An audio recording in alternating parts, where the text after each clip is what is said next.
All right, guys, welcome back to the channel. Welcome back to the stream. Welcome if you are new here. Thank you guys so much for joining me today. Once again, I hope everybody is doing well on this, what is it, Wednesday? Doesn't feel like Wednesday, though. Feels weird. I don't know why. It doesn't feel like Wednesday. But yeah, appreciate you guys waiting patiently for the intro to finish up. Always gives me a little bit of time to get everything situated, let more people file in. Joey Real Gamer says, MBG, I bought a PS5 today. I'm excited. Well, you should be, because you have a lot to look forward to playing, man. I hope you enjoy it. Tomo says 12 hours into Yotei. It's great. Yeah, rest in peace to D'Angelo, who did the... I'd say it's a pretty famous song at this point, Unshaken, in Red Dead Redemption 2. That was sad to see. But what a great song and a great moment in Red Dead. Boss, don't start. It's too early, man. Will says, welcome to the PlayStation family, brother. Irfan, you just got the platinum for Yotei. Congratulations on that, man. Yeah, I still have a ways to go. This is going to be a game that I guess I take my good old time with. It's going to be a long one, it seems. I'm still about 20 or so hours, and I haven't made that much progress. I've actually been getting very distracted by Battlefield 6, I'm not going to lie. I'm still playing Yotei, though, but it's hard not to just pick up Battlefield 6 when a couple of my buddies are on there playing, and it's like, all right, let's get some conquest rounds in, you know? But yeah, I'm still making my way through Yotei.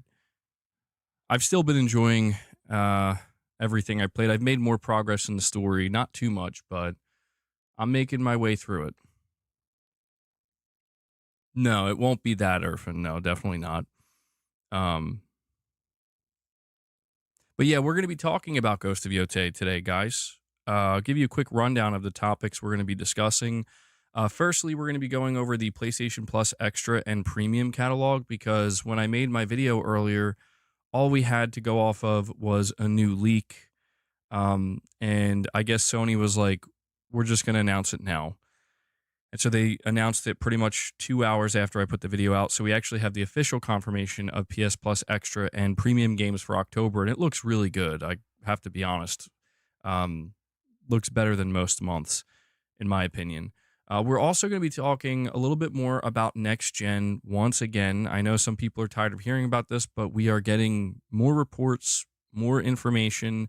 One of the things we're learning is that PS6 manufacturing, we have a time frame for when these things are going to be manufactured to then be sold to customers.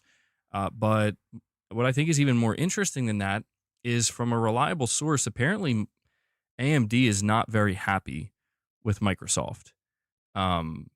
If this rumor is to be believed, it seems like there is some strife, some tension between Microsoft and AMD, and I don't necessarily know that this means it's going to yield bad results, but it just doesn't sound very good. So we'll cover that as well. We're going to be talking about Bluepoint. We have a little bit of new information about what I guess will be their next game. They're working on a new game, and obviously there's a lot of discussion as to what that game could be. So we're going to discuss that. And we're also going to talk about Ghost of Yotei sales. We have a little bit more information on that, as well as Sucker Punch letting us know that apparently they are going to remain a one game studio. So they're not planning on working on multiple projects at one time. So this is what we're going to be discussing over the course of this stream, among other things that may, pop up as we go along here. And we have, oh man, we have a super chat from Cerny Sniffed My Underwear. Whoa. says Microsoft's revenue 2025 was $280 billion, $100 billion more than Sony's worth. In my opinion, it's just a matter of time before they drop gaming. They make too much elsewhere to worry about Xbox. That isn't, I mean, $280 billion, that's like an unfathomable amount of money. And it's crazy because you're saying here that's 100 billion more than Sony's worth. That is the staggering part. When we talk about Microsoft and when we talk about Sony, and we talk about them from a corporate level, they're both big corporations. And don't get me wrong, Sony is a very big corporation, but Microsoft really does make them look small time in the bigger picture of it all. I talk all the time about how Microsoft is a multi-trillion-dollar corporation that operates in certain areas that have led to them making that type of money or having that type of value on the market. And gaming is not really part of it. They're trying very hard to make gaming a part of it. And so I don't know if I completely agree like 100% that it's a matter of time before they drop gaming.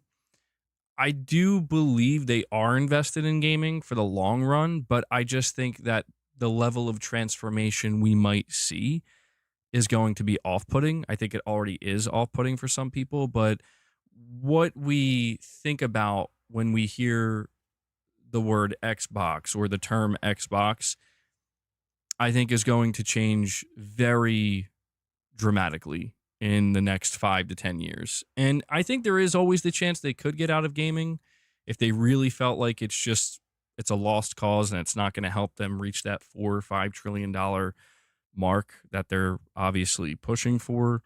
But considering one of Microsoft's biggest pushes, I should say, is AI. And, there's the whole AI takeover that's happening currently. Gaming is going to be a big part of that. So I think there's a chance in the long run they could end up leaving gaming, but I'm leaning more towards they're not going to leave gaming. They're going to transform the Xbox brand entirely to where when we think of them, we're going to be thinking about publishing, AI game development, stuff like that, not everybody's going to be happy about. But yeah, they are no joke, man. $280 billion in 1 year. That's something, man. That's something.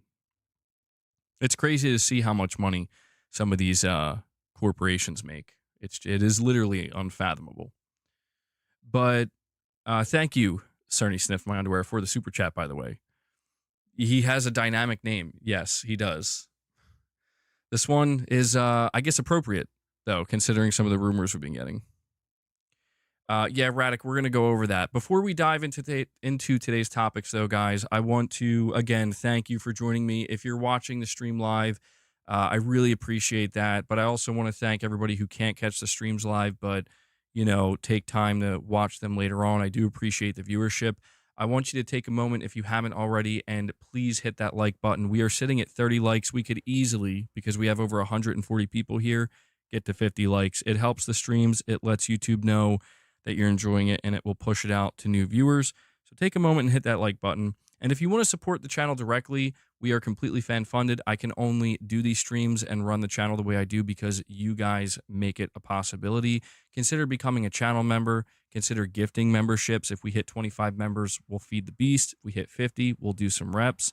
Consider dropping a super chat or consider dropping a direct donation. These are 4 ways in which you can support the content, the channel, and the community directly and keep everything here running smoothly. So thank you to everybody who supports. I really do appreciate it. But we will start with PlayStation Plus. Before I do that, though, Wes says only $80 billion from Xbox so far this generation. Meanwhile, PlayStation has made over $137 billion this generation. Well, that's the thing, Wes. Knowing that Microsoft is such a valuable company that operates at such a high level, they have very, very, very high expectations for any of their divisions. And gaming is now looked at from Microsoft as a top tier division that has the biggest investment ever made into it. So they are expected to perform at, frankly, I think an unrealistically high level. But going over the PlayStation Plus titles, over on the PlayStation blog, they say this month, October's game catalog lineup brings plenty of thrills for spooky season. Step into a fog-shrouded nightmare in the chilling remake of Silent Hill 2. Survive a night of terror in the definitive PS5 edition of the slasher horror Until Dawn. Embrace your inner vampire and stalk the night in V Rising. Or, in an entirely different register, join Ichiban Kasuga and his unlikely crew of outcasts in a quest for the truth in Yakuza Like a Dragon. Meanwhile, Tekken 3 brings arcade fighting action to PlayStation Plus Premium. All these titles and more will be available starting Tuesday, October 21st in this month's PlayStation Plus game catalog lineup. So to just give you the quick rundown, Silent Hill 2 Remake, Until Dawn 2024, V Rising, Yakuza Like a Dragon, Poppy Playtime Chapter 1, As Dusk Falls, and Wizard with a Gun. These are the titles that are going to be going into PlayStation Plus Extra on October 21st, and you're getting one premium title, that being Tekken 3. Or not, premium classic title, Tekken 3, which is one of the best. So I think this is a particularly strong month for PlayStation Plus Extra and Premium. To be honest, I don't even wait, Cerny sniffed my underwear, says, "Oh no, guy is live now too. Will I go call him a banana blank?" No, I would not recommend doing that. I think that is unnecessary. I think that is going to cause unnecessary problems. I have no beef. I have no quarrel. Cerny, calm down, bro. What happened? We're talking about PS Plus.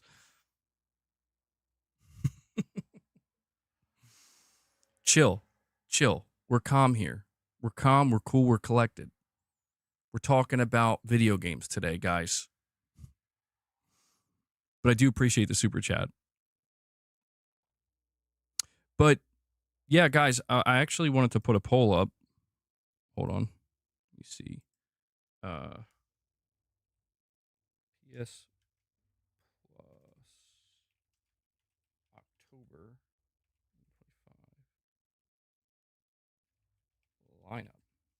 So I want you to vote on this. The PS Plus Extra and Premium lineup for October. Is it a W? Is it an L? I think it's a W. I mean, I would recommend, if you're somebody who's subscribed to PlayStation Plus Extra, I mean, if you're not into horror games, it's going to be hard to recommend this, but I definitely recommend trying out Silent Hill 2 Remake, because it was my game of the year last year. It's really, really, really good. Like, especially if you played the original Silent Hill 2, you probably already played it, but I would give it a shot. And honestly, I would recommend Until Dawn as well. I played that last year, and I was really surprised at how good it was. I was surprised. I wasn't expecting to like it nearly as much as I did. So I've heard good things about V Rising as well, by the way. I haven't played that, but I heard that game's pretty addicting, actually. Can't really say much about As Dusk Falls or Poppy Playtime, but then you have Yakuza there, so pretty good overall. And I do think Tekken 3 is a solid classic title to be getting, but I'm not subscribed to PlayStation Plus Extra or Premium. But again, if you are, vote on the poll. You're going to upgrade this December for PlayStation Plus. Are you going for Extra or Premium, Lady Gamer?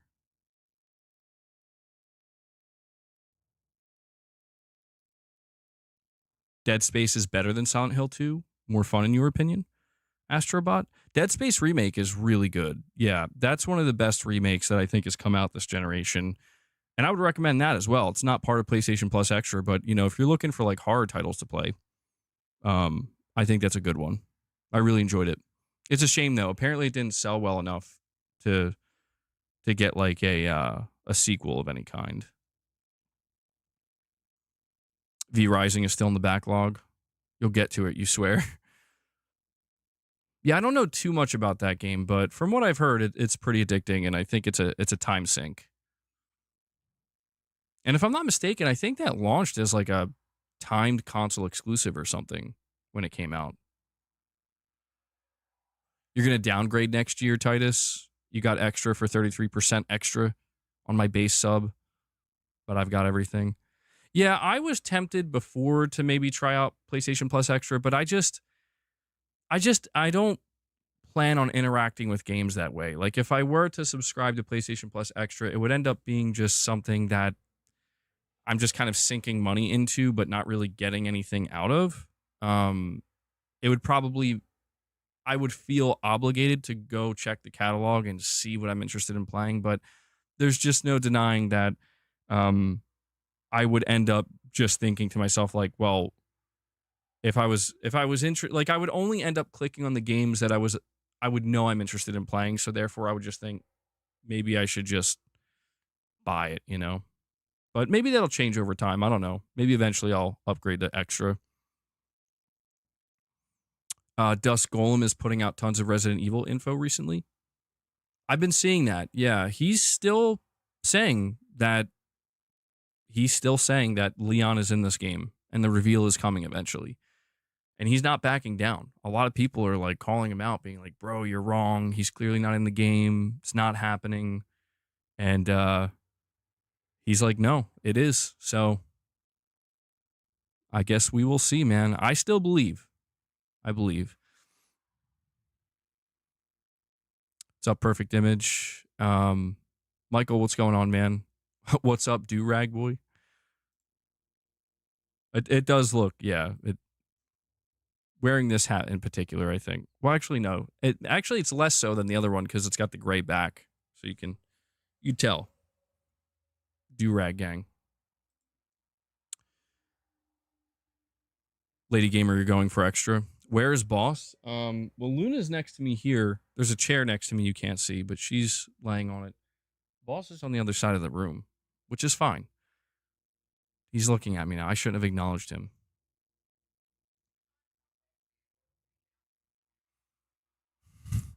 My Wolverine outfit came in for Halloween, guys. I'll be bald Wolverine. Hope you guys are ready. I knew I shouldn't have looked at Boss. Now he's coming over. But yeah, not a bad month for PlayStation Plus Extra and Premium, I'd say. Very horror oriented, which is appropriate for October. Bald Logan. Ryan says he had the white do-rag the other day.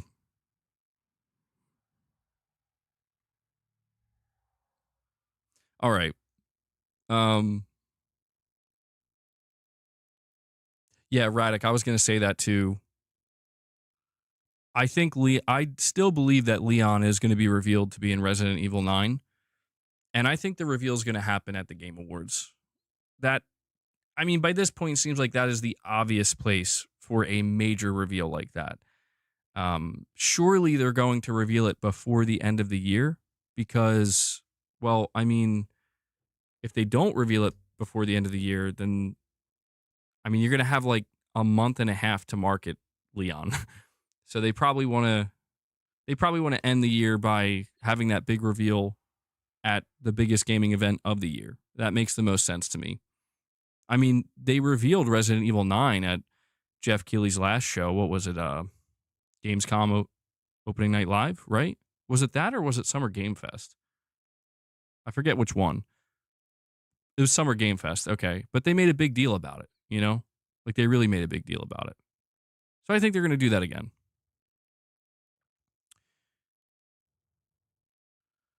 We have Makwi Ninja with a $2 super chat. He says, you played Black Myth Wukong after the update?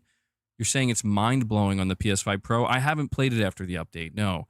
I honestly, when I saw it was 93 gigabytes, I'm like, I think I'm good. But I don't know. Maybe I will reinstall it to check it out.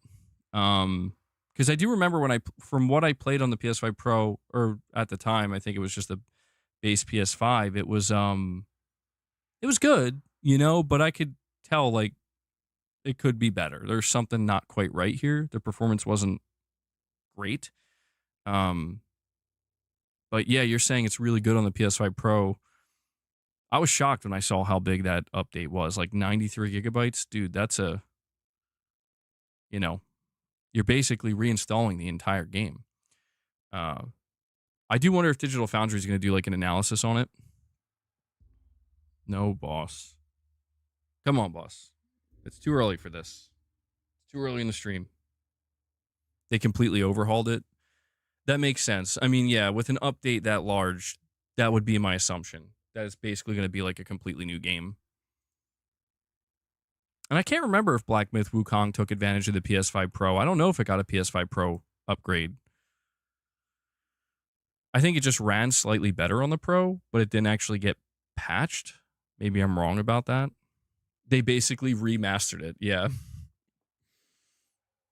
Here's your Black Myth Wukong remaster. I mean, it took a while, like a year, over a year. Better late than never, though, I suppose. You think we might see Bluepoint's new game at the Game Awards? I'm not so sure. I definitely have some things to say about Bluepoint. And I think that's what we'll move on to next.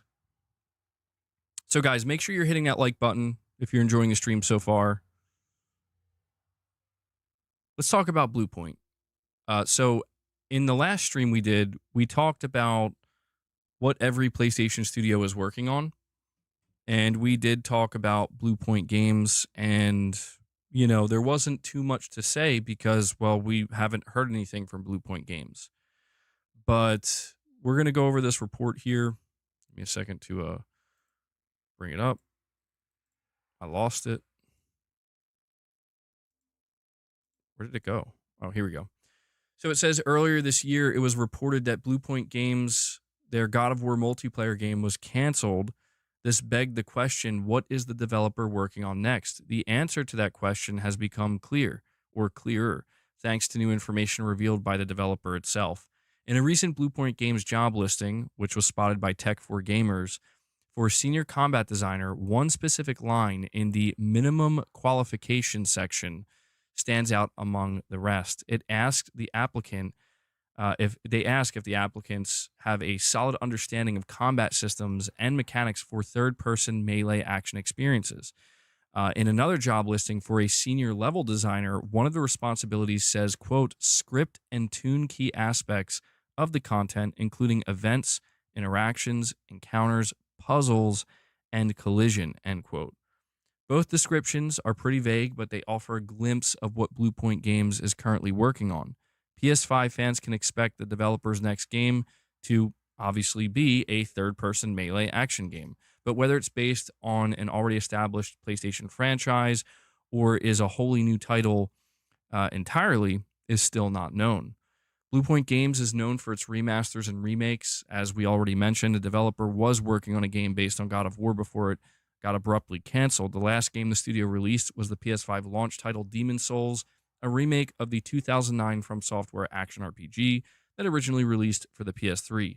2 years before that, they released the acclaimed Shadow of the Colossus remake for the PS4. So it wouldn't be surprising if Bluepoint Games were working on a game based on an already established franchise. So, yeah, it's not like something mind-blowing we're learning here, but it tells us at least one thing. They're working on something. Now, when this news came out, or when it was revealed that, you know, a new job listing is claiming they're working on a game that deals with third-person melee-based action, the first thing that people immediately jumped to was, well, it's got to be Bloodborne. But I think it's actually not Bloodborne, unfortunately. Astrobot in the chat is saying that's God of War. I do think we are looking at something God of War related. And there's a couple reasons I say this. The first is that they have a second job listing that mentions puzzles.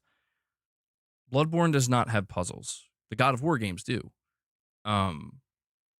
So that, I think, alone pretty much kills any chance of this being a Bloodborne remake or remaster.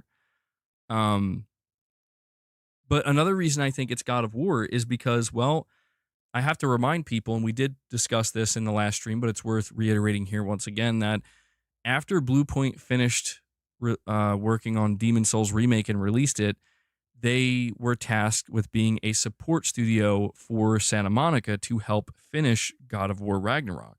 This is likely one of the reasons why their pitch of a live service God of War game ended up getting greenlit, because they were already familiar with working with the engine for Ragnarok, the assets, and everything else. And so, even though a live service God of War game doesn't make the most sense, when you look at it in that context, you can see where the idea comes from and how it gets off the ground. But then it got canceled. So essentially, by this point in time, we could have had another full remake or remaster from Bluepoint, but instead they had to help Santa Monica. And then when they tried to work on their own, the live service game wasn't working out. I think the most likely scenario now is they're going to try to do something else with God of War. I think it could be a God of War 1 remake. However, I do need to put this out here. It's disappointing, but it's also a likely scenario. They may just be a support studio now. I really hope that's not the case. I really hope we're not looking at a situation where it's like, hey man, this great remake and remaster studio is now just going to be a support studio. And we have Zombie Dragon coming in, and he drops 5 membership gifts for you guys. He decides he wants to kick it off today. So Zombie Dragon, thank you so much for that, buddy. I do appreciate the membership gifts and the support. Let's get some W's in the chat for Zombie Dragon. Thank you. Appreciate it. Good stuff. I will add that to the counter.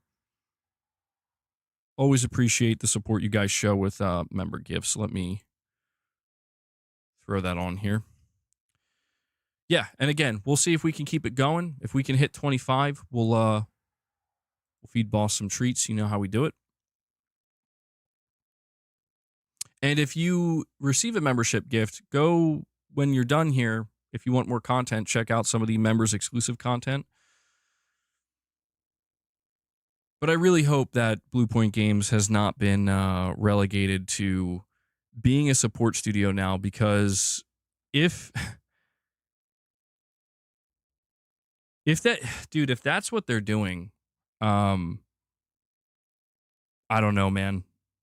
I don't know. I feel like we could be looking at the worst possible outcome for for a studio that has like such a high degree of talent for remastering and remaking games, and knowing that there are so many classic PlayStation games that fans have been asking to be remade or remastered. I'm not talking about like The Last of Us games or God of War 2018. I mean, we're talking about PS3, PS2, PS1 era games that Bluepoint would be perfectly equipped. They would be perfectly equipped, I would say, to do this, to handle something like a Jak and Daxter remake or an Infamous remake or remaster or something. Now, I'm not saying that they are a support studio. I'm just trying to let people know, don't get your hopes up too high and be prepared for the worst. Hope for the best, but prepare for the worst, in the sense that they already spent half of this generation being a support studio, and, maybe they want to be a support studio for the health of their own studio and employees. Maybe it's the smartest thing for them. Maybe that's the direction they want to go in. But they could very well be working on a remake or a remaster. Again, Sony doesn't necessarily dictate to these studios what they need to do, what they have to do. But yeah, I mean, it's I won't lie. If we find out that Bluepoint Games is a support studio now, I'm going to feel pretty devastated by that, because, again, I played Demon Souls Remake. I played Shadow of the Colossus Remake. And obviously, these are not games that Bluepoint made themselves, but they did such a phenomenal job in bringing these games up. And, I think they did these games justice. So if it's not Bloodborne, which I'm pretty sure it's not. We do have to remember that Jeff Grubb did say that, according to his sources, there's no movement on Bloodborne. There's nothing Bloodborne related happening behind the scenes. I think that I think it's safe to say it's probably not a Bloodborne remaster or remake. So some people's dreams are immediately going to be crushed by that, but considering they have so much experience working with Santa Monica and they just spent the last 2 years, and this is the important part, they spent the last 2 years familiarizing themselves on their own with making something inside of the engine for God of War Ragnarok. If I if we are looking at another remake or another remaster, I'm going to assume it is something related to God of War. And I do think a proper God of War 1 remake could work, but I don't know. There's so many. You think it could be Uncharted 1? That could work too, actually. An Uncharted remaster or remake. Infamous. We have Raven X0 with a $5 super chat. Thank you for that, buddy. He says, look, say if it is a God of War remake, they will certainly do a fantastic job on it because of the high quality of Demon Souls remake. I agree with that. Yeah, anything that Bluepoint would want to remake, I have the utmost faith in them. I feel like they've proven themselves time and time again that they know what they're doing. I know that some really hardcore From Software fans did not like the Demon Souls remake because they felt as though they changed some of the art style too much.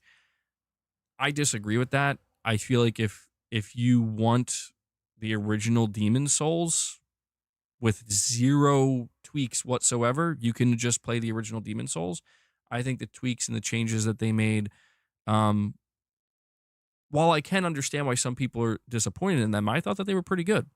I love Demon Souls remake. I was kind of blown away by how amazing that game looked, and it was my first time playing it at the launch of the PS5. So it's been hard, man. It's been hard to see the trajectory of some of these studios that I had such high hopes for, like Bluepoint, where I thought by like 2023 or 2024 we'd be playing a remake of maybe Bloodborne or something else, but instead we find out that actually they don't have anything, and the thing that they were working on was canceled. Um, I will say though, surely they didn't pitch another live service game. I would have to imagine that no matter what this is, whether they're a support studio or they're remaking or remastering something or they're making something original, surely they did not pitch another live service and Sony would not green light another live service. Right? I mean, I don't know. I would hope so. I would hope so. Um, but yeah, I mean, I'm not entirely sure what else there is to be said about Bluepoint other than we have these job listings. They're working on something. And the one positive from this, if there is a positive to be extracted, knowing that we're going to go this entire generation without getting something from Bluepoint other than Demon Souls remake, the one positive is that they haven't suffered any layoffs. And I do think that's significant and worth pointing out because it's not often you see a studio like this work on a project for multiple years, have it canceled, and then they're just totally preserved, right? No layoffs. I mean, some people were afraid that Bluepoint was going to get shut down after the God of War live service game was abruptly canceled. And that's understandable. It's completely understandable why some people would be afraid of that happening. Even I had a certain level of fear of like, I hope that Sony doesn't actually go in that direction because you guys are the ones who sabotage them by saying, sure, make a God of War live service. Luckily, that didn't happen. And so the entire studio has been preserved.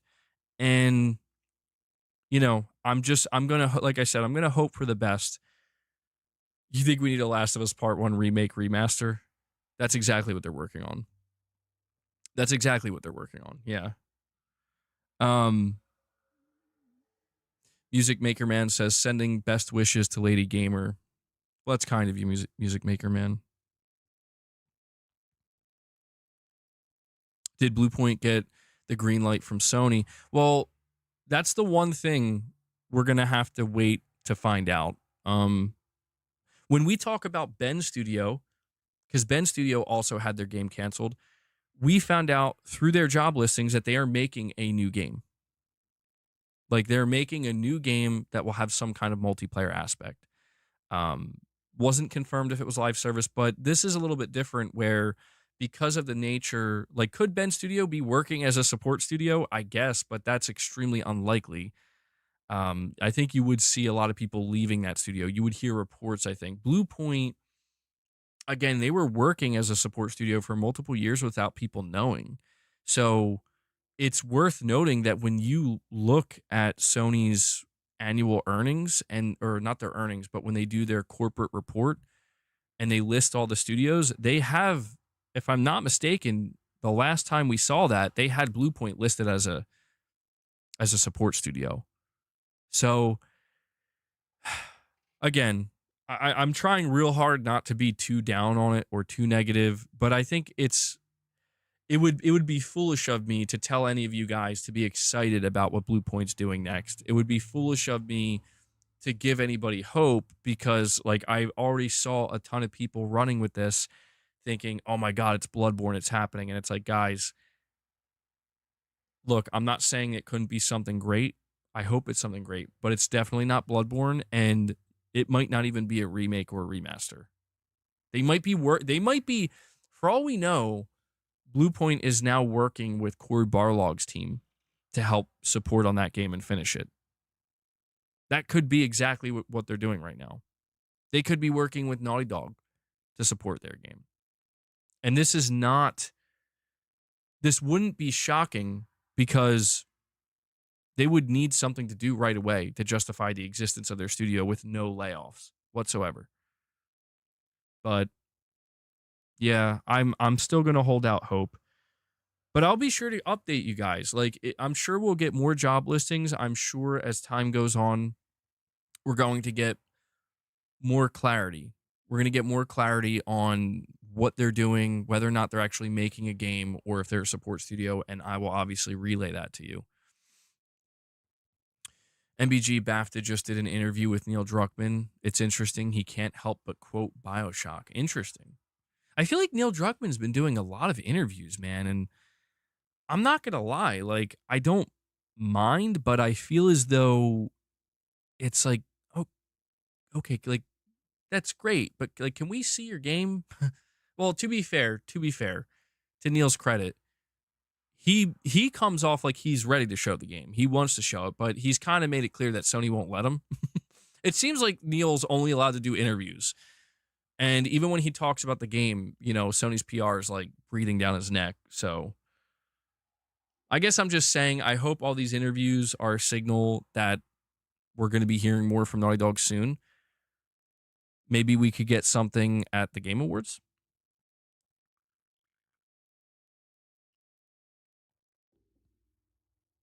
He also says he loves Eco's most emotional game mechanic. Yeah, I mean, Neil Druckmann has been, you know, in the interviews he's been doing for the last couple years, he's been referencing all these different games. And I have to assume Intergalactic to some degree is inspired by them. Whiskey, you're saying MBG, it could be a temporary measure due to all the games as a service cancellations, and they are supporting to gain ground on the single player release dates. Yeah, it could be. Um, I'm sure that they've had a ton of meetings at a high level to figure out Bluepoint themselves what they should do next, also with Sony, figuring out what is the best path forward for them. I want to trust them. I want to trust that Sony knows what the best path forward is for Bluepoint, or that whatever Bluepoint decides, is the best decision. It's just hard to have that type of confidence when you know that the last thing they were working on was a God of War live service. When it's like, I feel like most people, I don't know, I feel like most people would have definitely advised against that. You know what I'm saying? Like that's not a wise decision. That's not a wise direction to go in.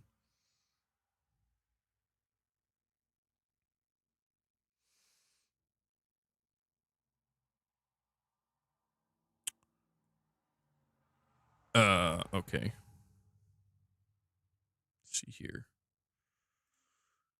Um, all right. So I guess that'll basically cover the Bluepoint conversation. I would add more to it, but I don't want to just go on and on about it when really like we're just getting two job listings. But I will once again highlight before we move on that for anybody who sees this news or maybe is on Twitter or Reddit or anything, and you see this and you think it might be Bloodborne, keep in mind there's another job listing that mentions puzzles. And look, are there certain aspects of Bloodborne that could maybe possibly be seen as puzzle based? Sure. But I don't think anybody would really call it that. I don't think anybody would describe any aspect of Bloodborne as being puzzle based. You know what I mean? There's definitely things you have to figure out and like backtracking and stuff. And if you're doing quest lines, sure. But again, I don't, yeah. Puzzles, I think, are more explicitly like you can't progress to the next area until you solve this little thing in front of you, you know, and figure it out. Or environmental, you have to move environmental objects around. However, again, God of War is absolutely known to have many puzzles. So just putting that out there. Sorry if it destroys anybody's Bloodborne dreams. Because I first I thought it was going to be Bloodborne 2. I'm like, oh, that has to be Bloodborne, third person melee based Bloodborne. But then, literally like 5 minutes later, I saw, oh wait, there's another job listing. Quite a few content creators have stated the new Xbox Asus ROG handheld is not an Xbox and can't play the Xbox library and is a PC Game Pass oriented, or it is PC Game Pass oriented, and just has a skin over a Windows based OS. Yeah, I saw that there were reviews for that came out today. I didn't. I'll be honest, like I didn't pay any attention to them because I'm not even remotely interested in this hardware.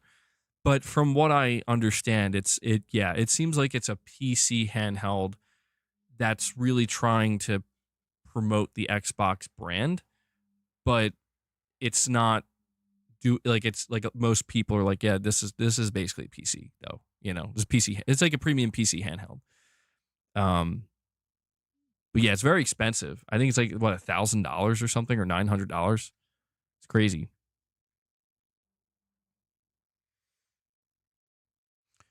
Um,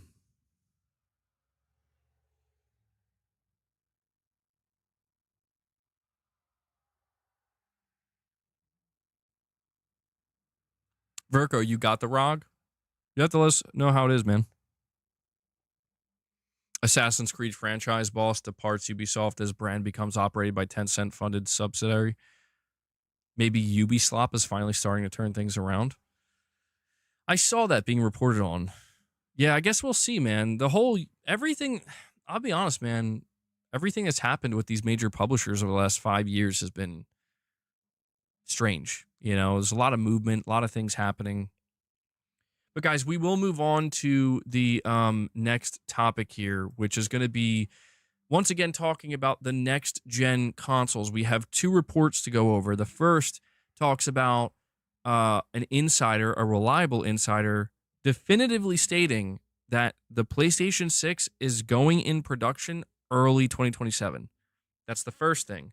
The second thing is this insider giving information from an AMD source that apparently it sounds like AMD is not very happy with Microsoft, or there might be some friction and some tension behind the scenes between AMD and Microsoft. And so we will talk about that as well, and we will talk about the overall implications of what this means for the next gen consoles. You know, there's been a lot going around regarding Microsoft, and I do think some things are getting worse, but you know, we'll just have to take it one day at a time, and this is the latest thing that popped up.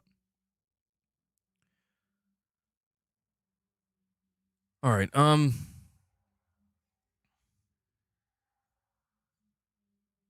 see here.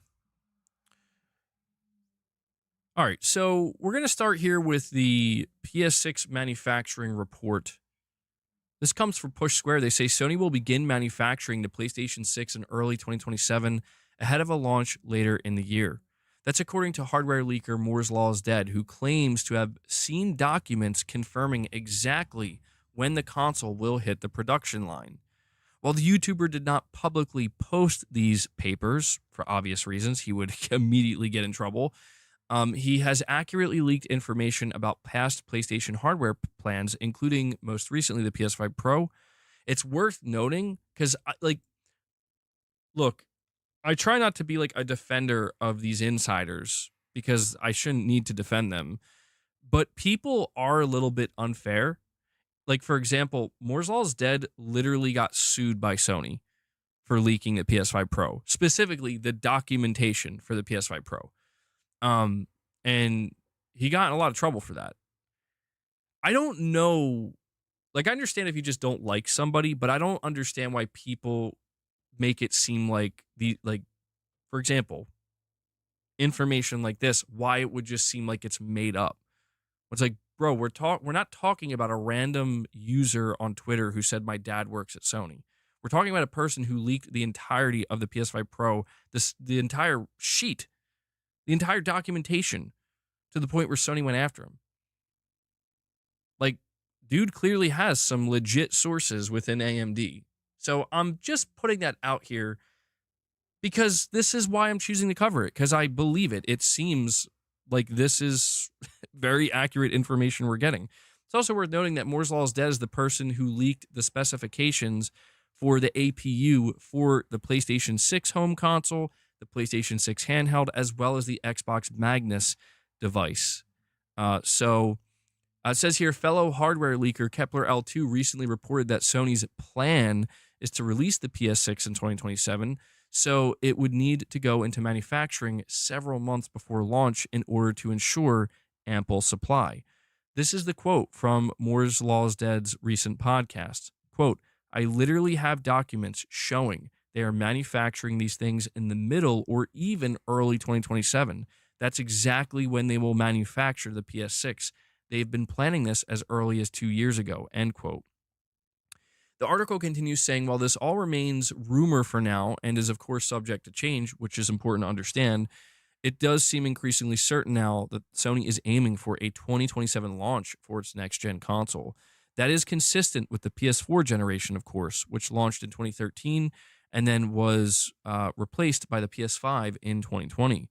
While there's increasing debate about whether a PS6 is even needed, we imagine Sony will want to avoid the supply issues that plagued the PS5 at launch. Much of this was caused by global conditions at the time, of course, but yeah, they're going to want to get manufacturing in nice and early. It's also worth noting, it says Moore's Law is Dead also touched a little upon the price of the device in his video.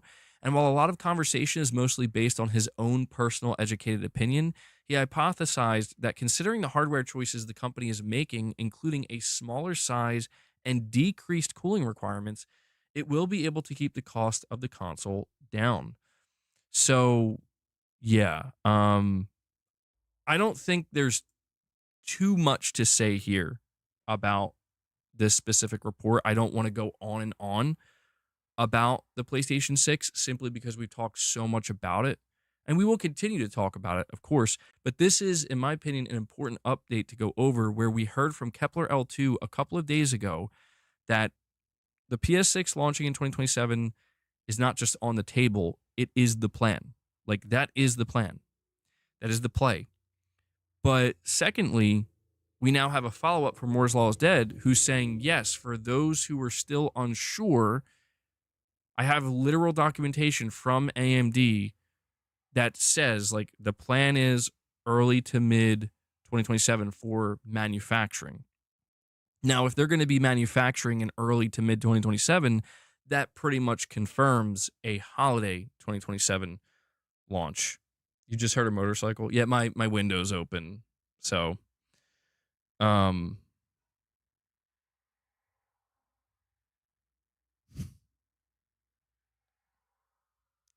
but yeah, a PS6 2027. I want to highlight one other thing here before we talk about the Xbox Magnus situation. The situation with the PlayStation 6, we just watched that video from Mark Cerny and AMD where they talk about the next generation AMD technologies, right? The technologies that are going to be available in future AMD hardware and to developers. Somebody left a comment on my video today that actually I didn't think about this.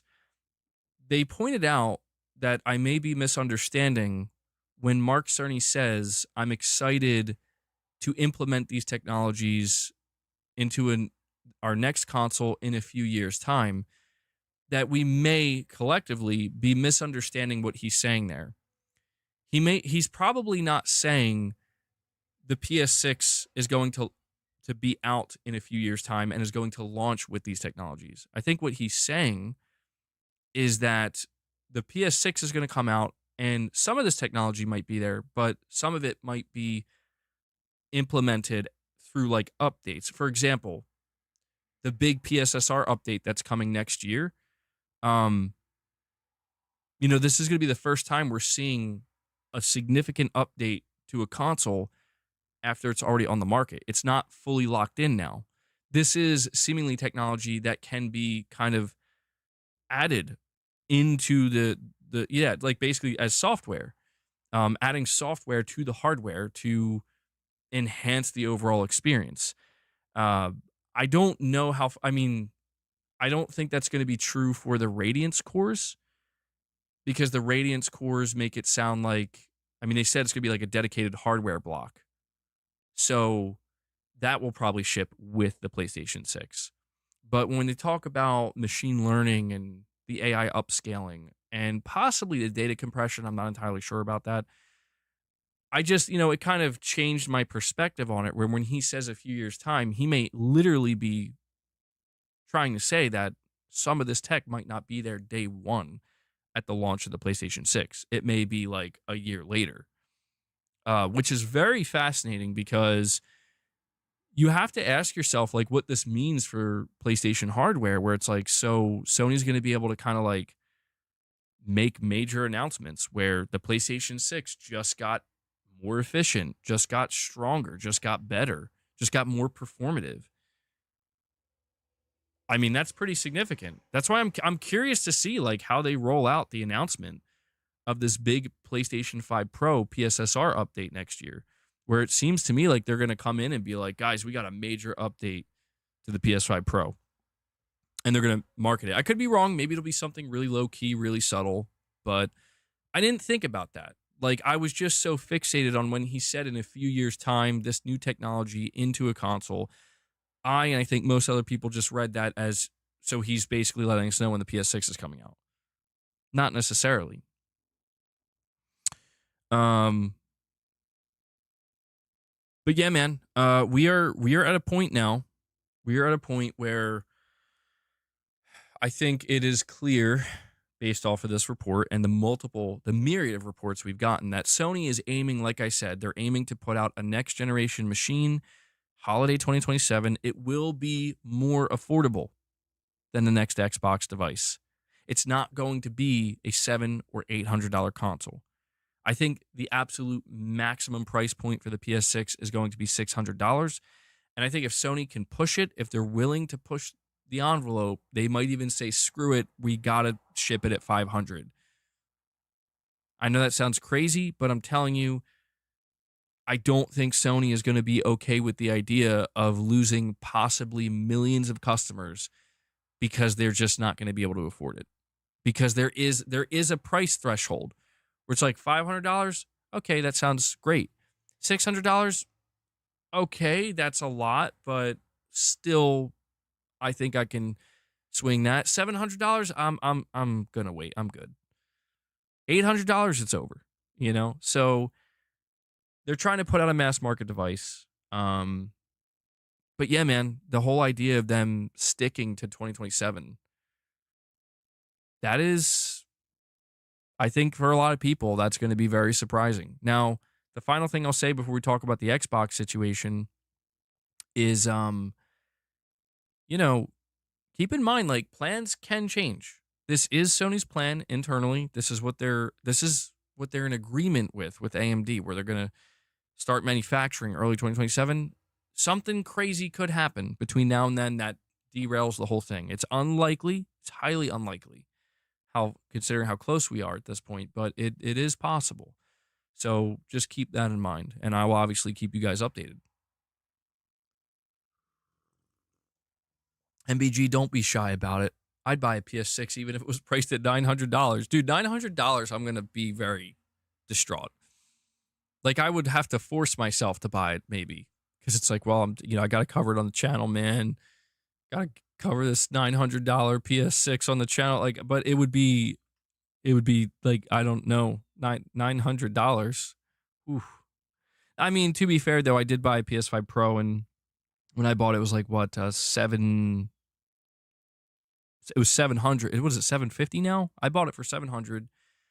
And then eventually, I had to buy a disk drive, so it's like, yeah. You know what? Yeah, I guess you're right. I'm over here making it sound like an $800 console. I'd never in my right mind buy something like that. Meanwhile, it's like, bro, you practically just bought an $800 console. Not even a new one, a mid-gen. So, who am I?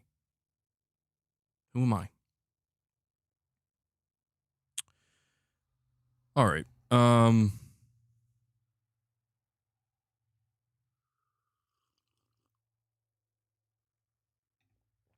have to move this over here. All right, let's talk about this Microsoft situation. So there's another report here, and the title is AMD Insider says Microsoft engineers expect them to, quote, do all the work. It says both Microsoft and Sony have signed long-term deals with AMD to design chips for their upcoming consoles, but insider reports say AMD's engineers harbor deeply negative sentiments for Microsoft's team in particular. In a new video uploaded to their YouTube channel, Moore's Law is Dead goes into detail about the insider information he's obtained regarding the new Xbox and PlayStation consoles. One section of the video is dedicated to sharing some insight into how AMD's collaborations with teams from both companies has progressed so far, with a particular focus on the scathing sentiments that the host's AMD sources have regarding the team from Microsoft. The tensions stem from a highly stressful working relationship where AMD sources expressed that they felt Microsoft expects them to, quote, do all the work, end quote. One source at AMD, according to the host, described the relationship as, quote, this is a quote, like the president in V for Vendetta on a giant screen screaming at them to get something done, end quote. Moore's Law is Dead says that according to their internal AMD sources, the professional perception is that Microsoft's engineers are viewed as, quote, the people that didn't get hired by NVIDIA, end quote. One stunning unfiltered quote reported by Moore's Law is Dead claimed that when asked for their opinions of Microsoft engineers, one individual at AMD responded, quote, oh, I wasn't aware Microsoft had engineers, end quote. This stands in stark contrast to AMD's reportedly smooth partnership with Sony. In the video, Moore's Law is Dead explains that AMD's engineers, quote, like working with Sony engineers, they get lunch together and they help solve problems together, end quote. Dude, I think this is kind of crazy, but maybe not surprising. Yeah, it feels like it's not surprising, but it's like, man, you look at what's happening right now, and you see the collaboration between Sony and AMD, and you see how there's like this weird dichotomy on the Microsoft side of things with AMD, where Microsoft puts out a video saying they're partnering with AMD on a whole host of Xbox hardware devices, but they don't go deep into it. They mention Windows.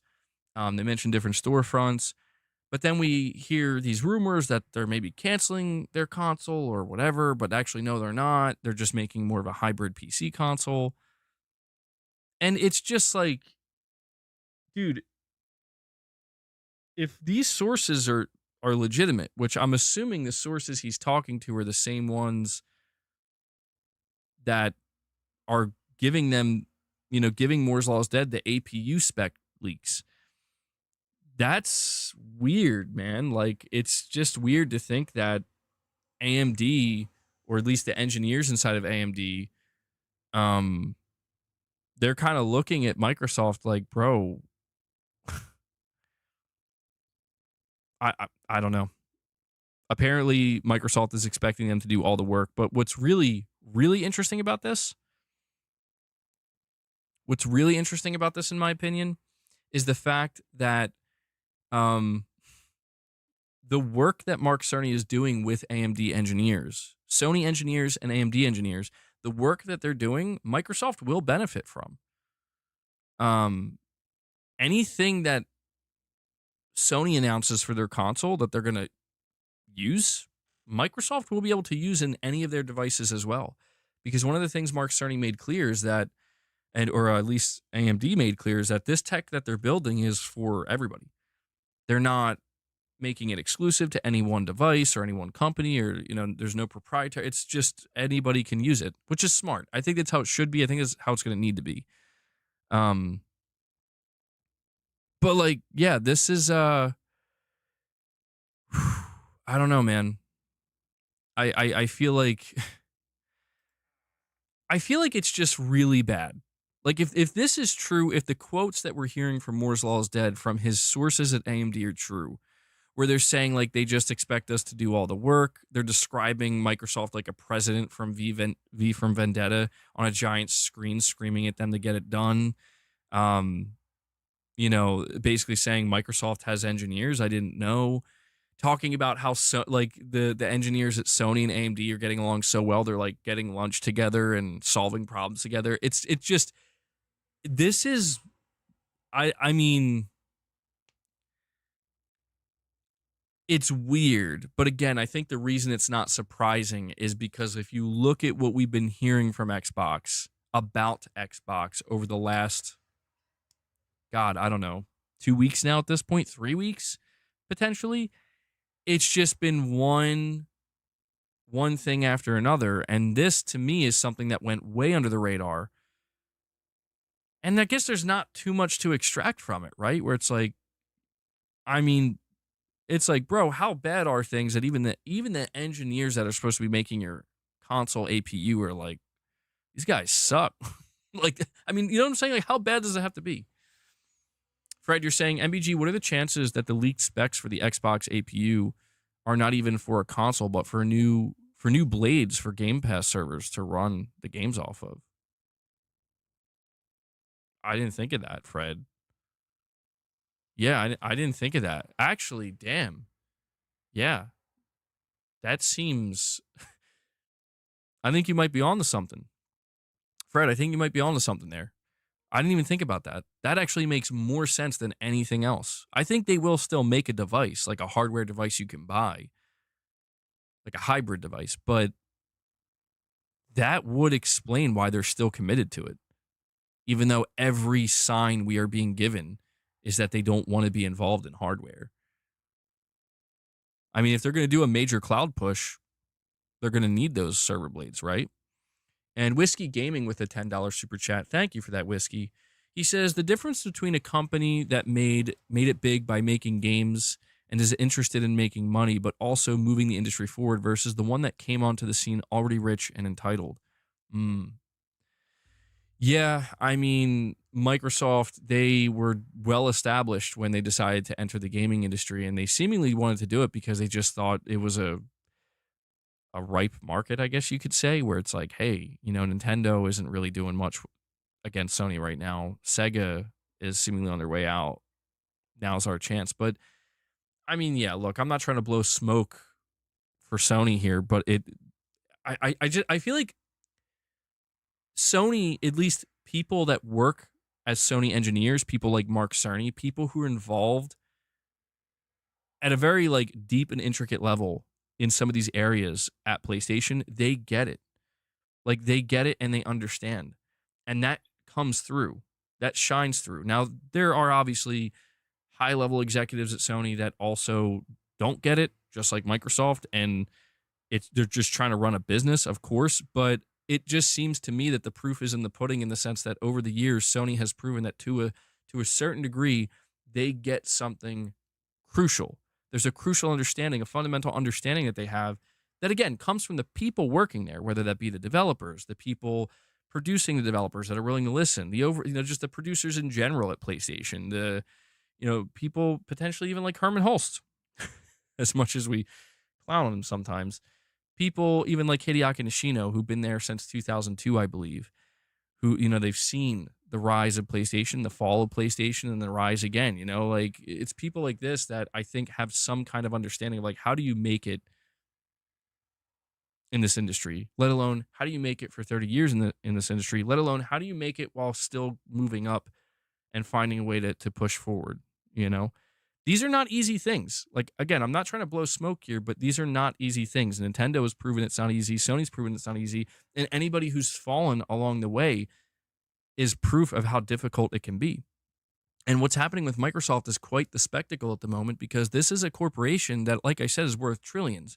And we are seemingly, I think, Whiskey, another good way to describe what you're saying here is we are seeing the difference between, just throwing your money around to try to buy your way to success, you know, buy your way to success, market your way to success, versus actually doing what needs to be done at a foundational level, like establishing certain core tenets that will not change over the coming decades.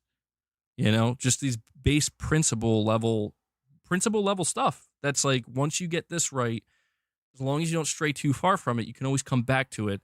And this is what will ensure that the customers that you win over because of this core tenant that you preserve and that you maintain and that you try to grow, they will either always be willing to come back or just stick around. This is something that I feel like Microsoft, they never really got, man. I think the 360 era, like I said, time and again, was the closest we got to seeing them get it. But even then, towards the end of the generation, the second half, they got distracted by the Kinect and everything, To be fair, Sony got distracted by that too, but yeah, man, it's very, very not surprising. I know that we've been talking a lot about Xbox and Microsoft the past 2 weeks, but I think, I think people understand why. It's because you look at what's going on, and one of the reasons why I want to check out of this conversation sooner rather than later, and why I'm just like, okay, Microsoft, whatever you're going to do, just do it. One of the reasons I want to check out of this conversation is because they're the only people that are left. There's only two types of people left in the Xbox camp. There's the person that just plays on Xbox and doesn't give a single shit about any of this. And they're not on the internet. They're not in my chat. They're not in anybody's chat. They're not in the comment section. They're not on Twitter. They're just playing. And they don't even know about any of this. And I think there's a lot fewer of those people, because a lot of those people are on PlayStation. A lot of those people are on PC. A lot of those people are on mobile gaming. But I'm talking about like the casual, the ultra casual, the casual that just doesn't care, dude. And that's, who could blame them? Like, why should they care what the hell's going on? If they have an Xbox and they buy a few games a year on it, and that's just where they play, whatever. I'm sure Microsoft will continue to offer that. But the second type of player that's left are the people who really believed that Microsoft was going to go somewhere, achieve new heights in the industry, and achieve some kind of newfound success, and really elevate gaming to another level. And those people are the ones that have been backhanded by Microsoft for literally 10 plus years. And it's gotten to a point where when they get backhanded now, they not only thank Microsoft, but they turn to everybody else who's trying to point out that they've just backhanded you in front of everybody. They turn around and then they start yelling back at those people and saying, no, you're the problem. You're the one that's making this whole situation worse. And it's like, and that's why,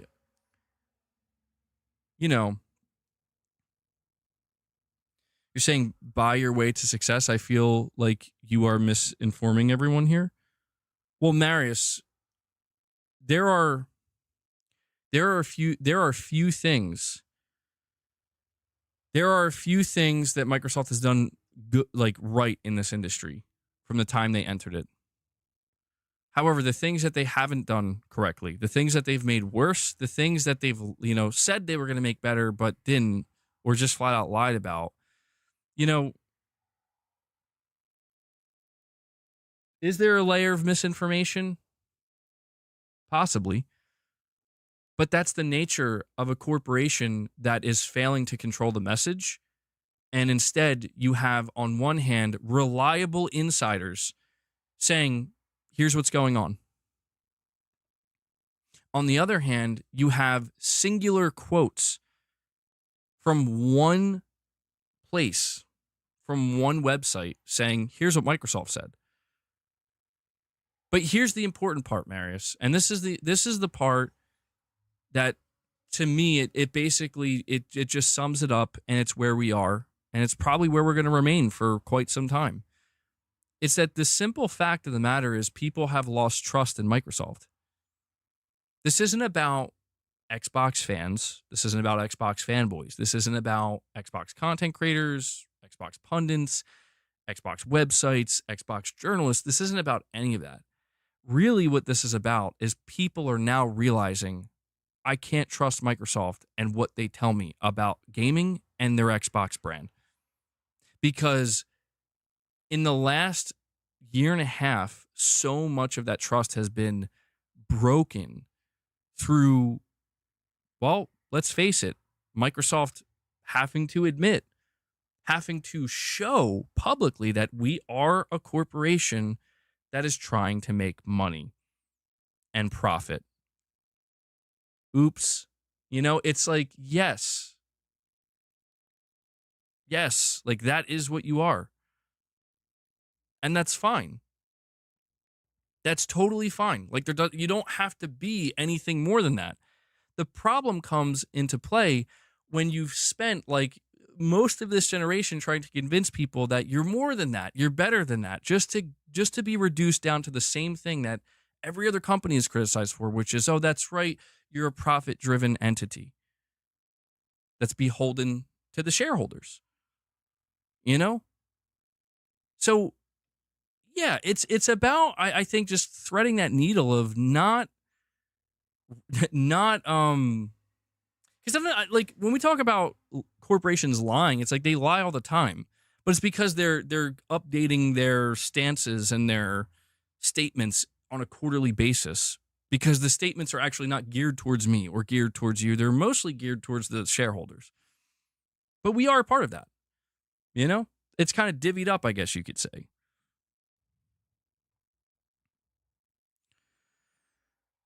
So, look, man, I'm not trying to beat the Xbox drum all day or all stream.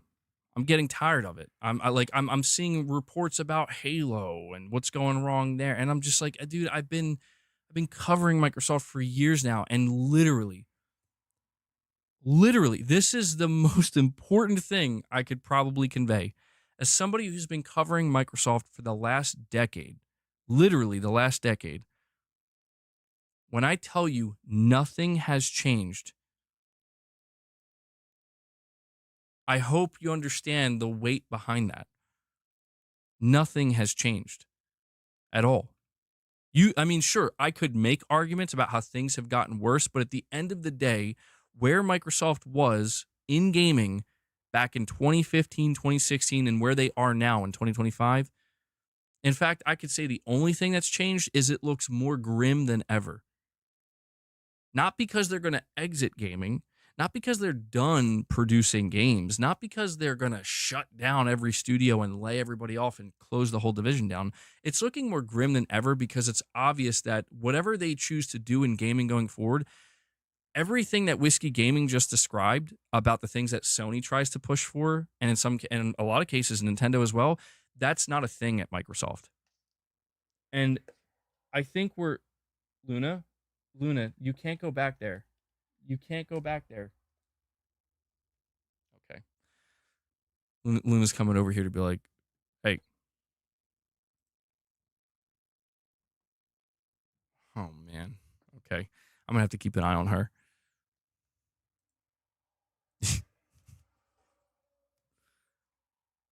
please don't, please don't destroy my little setup over here, Luna. I just had to go and move the cat tower, didn't I?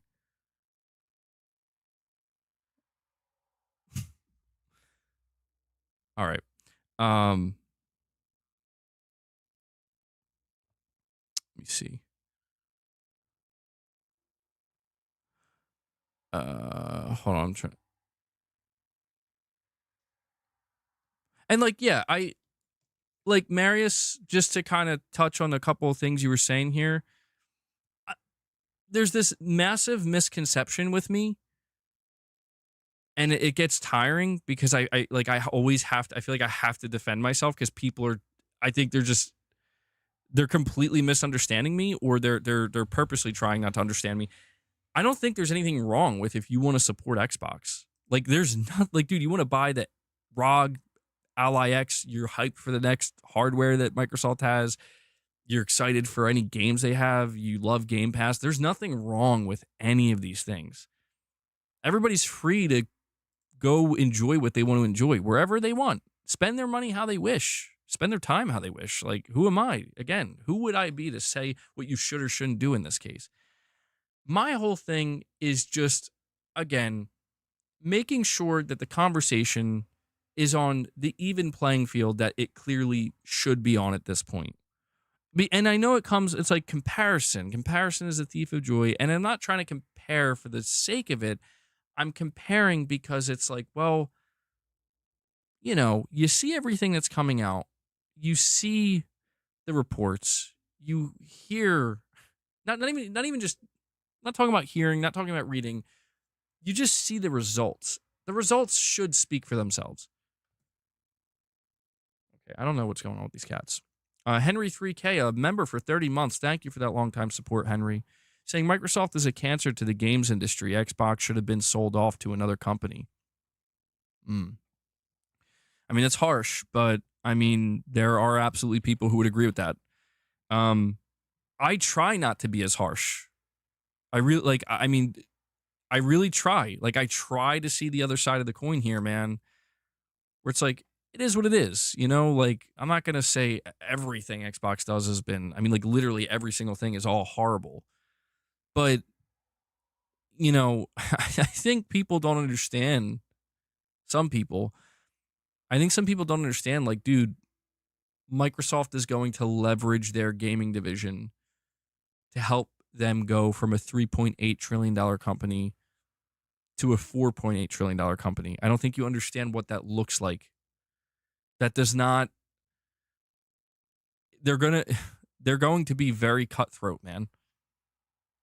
And when you look at how severe the whole industry has been suffering layoffs, but when you look at how severe and how deep those layoffs run, with not just redundancies, right, from the acquisition. Now it's running into, you're not going to be profitable. We're not even going to take a chance on you. You're out. This game, cancel it. Shut it down.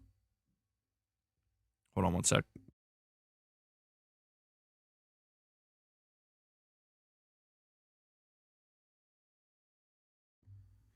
And hearing reports that they're like mandating every one of their development teams to start using AI and incorporating AI into game development, which I'm not going to sit here and pretend that that's not going to be a thing in the future that's going to be everywhere. But just the fact that Microsoft is spearheading it so aggressively, showing, like, signaling, we don't care. We just spent $70-80 billion for multiple publishers. We just spent the last 10 years bleeding money on Game Pass in the hopes that we could get 100 million subs. Well, Marius, look, you're trying to do this thing, dude, and I'm not trying to call you out. It's just, you're doing the whataboutism. And that's the thing. The whataboutism doesn't really, it doesn't bother me. But it's just like, what would you like me to tell you about Concord? Sony did the same thing. I've already talked extensively. Dude, Sony shit the bed and then some with Concord. Concord is the biggest embarrassment I've ever seen out of Sony. It's humiliating. It's unsettling. It's just flat out. It's hard to believe that Sony, that was the thing they did. You know? But, you know, I could throw the whataboutism the other way, where it's like, okay, well, what about Death Stranding 2? What about Ghost of Yotei? Versus, you know, where's Microsoft's answer to Ghost of Yotei? What is Microsoft's answer to Death Stranding 2? What's Microsoft's answer to Astrobot? I'm not doing that because I already know the answer to that. There is no answer. The answer is we bought Call of Duty. We're not worried about winning awards. We're just worried about raking in profit from mostly PlayStation players, ironically enough. You know? And that's fine. Again, like I'm past the point of, oh yeah, Hellblade 2. Hellblade, dude, I don't even want to talk about Hellblade 2, man. Don't make me talk about Hellblade 2.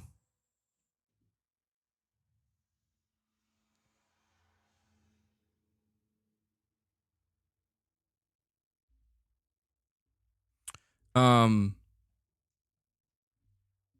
and I'm sorry, Piper, I missed your milestone chat. Member for 7 months. I appreciate that, buddy. You're saying the real problem is nobody will hear it from you, bro. With all due respect, you don't play Xbox, my boy. Well, you're not wrong. You're not wrong about that, Piper. You're completely correct. And that's one of the reasons why I think people were more willing to hear it from me when I was moving away from Xbox. But that's many years ago. It's been a very long time since I played on Xbox. And I do get the sense that anybody who is going to be left playing on Xbox or like in the Xbox ecosystem, the Game Pass ecosystem, it has been happening, but it's really starting to accelerate now where it's like it's getting further and further away from me. You know? Nah, we'll still hear it from you, MBG. Let the truth out. Well, I should clarify. You will still hear me cover Xbox with important things that I think need to be covered, especially that pertain to PlayStation. Like, I'm not going to avoid talking about the next Xbox when we get information, figuring out how this thing is going to go up against the PS6, if it's going to go up against it at all. We will cover any major situations that are going on with Microsoft, of course. I just mean, you know, the rants and the tangents and the, you know, everything I've been kind of saying for years now, where it's like, here we are, you know, like, and it's not like, I'm not trying to make it seem like, see, I was right and you guys were wrong. It's not about that either. It's just, I guess it's just, there's a new truth that I think a universally understood truth is the way I would describe it, or at least you would hope it would be universal. Some people are still, I think, some people are still going to have their head in the sand, which comes with the territory, but just a universal truth that, like, you can't go.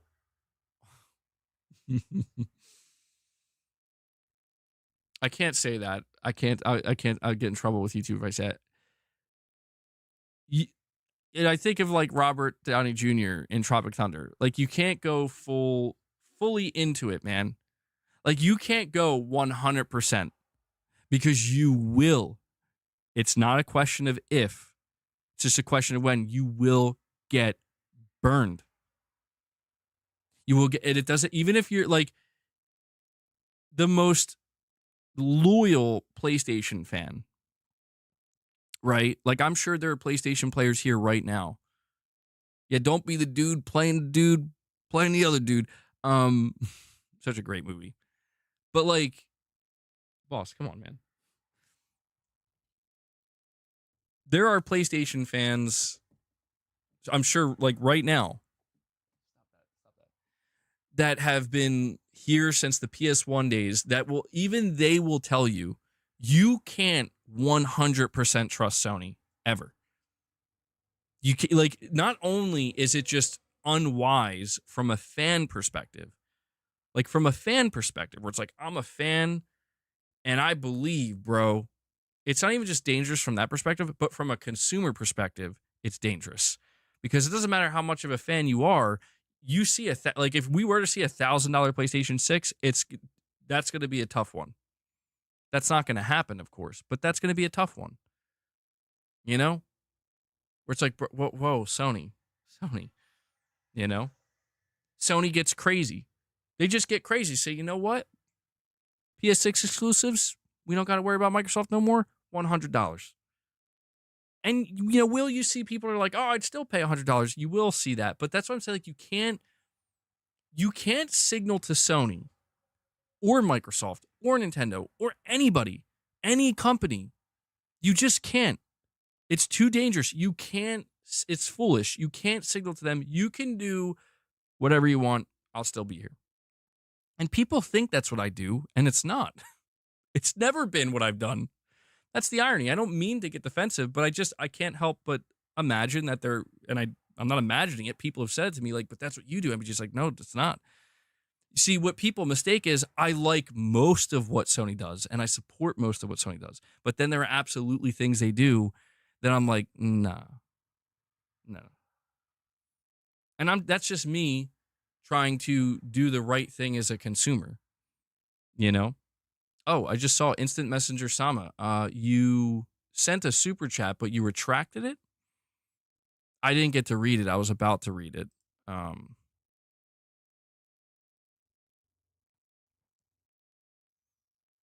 I still have it here. Do you want me to read it? I don't know if that was an accident or not.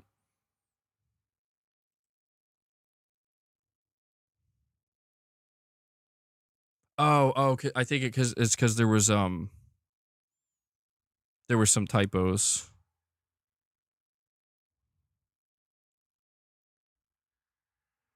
Yeah, I'll leave it up to you, Instant Messenger Sama. I think I understand what you were saying here, but just let me know. Let me know. We're gonna talk about that next, Jenna. Hang tight. And Yaren says, didn't Satya say they bought the publishers for mobile and metaverse reasons? Prepare for a lot more layoffs from Xbox and Sony in the US because of AI. Yeah, I mean, Microsoft is going to spearhead AI, but Sony will, as well as every other publisher in the industry, they're probably going to find ways to incorporate it, man.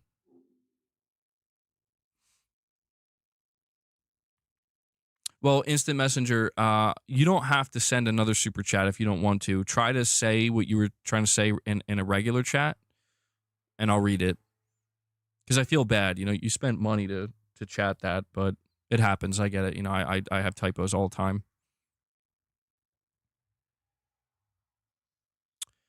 And Yaren says with another $5 super chat, Game Pass made more money than some small entire GDP of countries like Bolivia, Tunisia, is that how you say that? And Jordan, according to Google, but still not enough. Not enough. Yo, they should make Game Pass Island.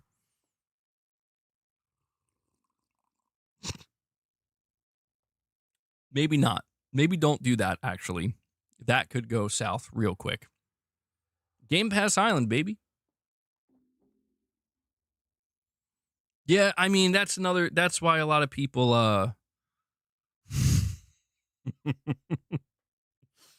sounds like a place where you go to be sent as punishment. Well, I mean, look, man, I think one of the reasons why people were so upset with Microsoft raising the price of Game Pass the way they did, and it's a similar situation with Sony to a degree, just not as egregious, I would say. Like, it's not as in your face. Is Microsoft was saying, they were like bragging about how Game Pass made like $5 billion in revenue or something. And then you know, they're like, well, you know, 50% increase? Price increase? That sound good? And, you know, people are going to be like, what do you mean? Sony is guilty of this too. This is why I tell people, like, you got to know your own limits. You know, you got to draw your own lines. But PlayStation is out here saying this is the most successful console generation ever. They made the most money ever. And yeah, we're going to raise the price of the PS5 $50. And of course, it's like we could blame anything. We could blame tariffs, we could blame the economy, but we could blame greed. But at the end of the day, it is like Sony could afford, literally, they could afford to not do that. They would lose some money. And it would look bad. And their shareholders would be upset. But I think, I think a lot of people are just starting to kind of, unfortunately, because we have no choice in most of the matter anyway, I think people are beginning to kind of just accept that we can't really change the fact that these businesses are going to, corporations are going to corporate, man, Tarnish, you're saying Marius is gaslighting you. He wants to equalize both Microsoft and Sony when in fact one is a success, the other is not. You think it's more of a fanboy stance? And Instant Messenger, Sama, you're saying PlayStation could learn something from Xbox when it comes to releasing their past catalog? Perhaps, yeah. I mean, Sony, when it comes to Sony's past catalog, dude, like their classics, I don't know. Like they just seem really not interested in doing literally anything with them. They were more interested in doing stuff with them with the PS4 generation. I kind of talked about this in my video where Sucker Punch, and we'll talk more about Sucker Punch and Ghost of Yotei sales soon, but Sucker Punch went on record in a recent interview saying that they're going to remain a one-game studio. And they talked about the idea of like doing 2, 3, 4 different things, maybe trying to do a remaster of some kind, talking about possibly remastering older games, but they said that they kind of don't want to do that, to remain as efficient as possible and getting one game done as quickly as possible, which is not a bad thing, but it is just ironic to me where it's like, it almost makes me wonder if like they're kind of low-key throwing a little, like, I didn't read it this way, but it's like, are you throwing like a little bit of shade at Naughty Dog right now? Just a little bit. Because like Naughty Dog does the opposite. They're like, we're going to do multiple games. We're going to do multiple remasters and remakes. It's like, I don't know. I mean, I think it's ironic. It is ironic that people want some remakes and remasters of classic titles like Sly Cooper, Collection perhaps, or Infamous, and nah. Nope. Meanwhile, we're going to have The Last of Us Part 1 ready to go for the PS6. God of War 2018 is going to be a remaster that's coming in the next year or two. And it's like, it's like, all right, bro, okay. And I get that. I feel bad to a degree for like, PlayStation fans that like, I don't think they're asking much of Sony here. But I do wonder if it's not much of a Sony thing as much as just like, it's interesting to me that Sucker Punch is like, we're not remastering our games. Like, I wonder if Sony like approached them, was like, do you want to? They're like, no, we're good. Sucker Punch has made it clear multiple times this generation, like, we're not doing Infamous, we're not doing Sly Cooper. Like, I almost get the sense they're like, please leave us alone. And I feel bad because it's like, yeah, dude, maybe it wouldn't be the worst thing if you were a 2-game studio, and if that adds an extra 6 months to your new game, okay, but maybe you'll make a lot of fans happy where it's like, here's an Infamous 1 and 2 remaster double pack or something, I don't know. I feel like that would be an easy win, but again, these studios are going to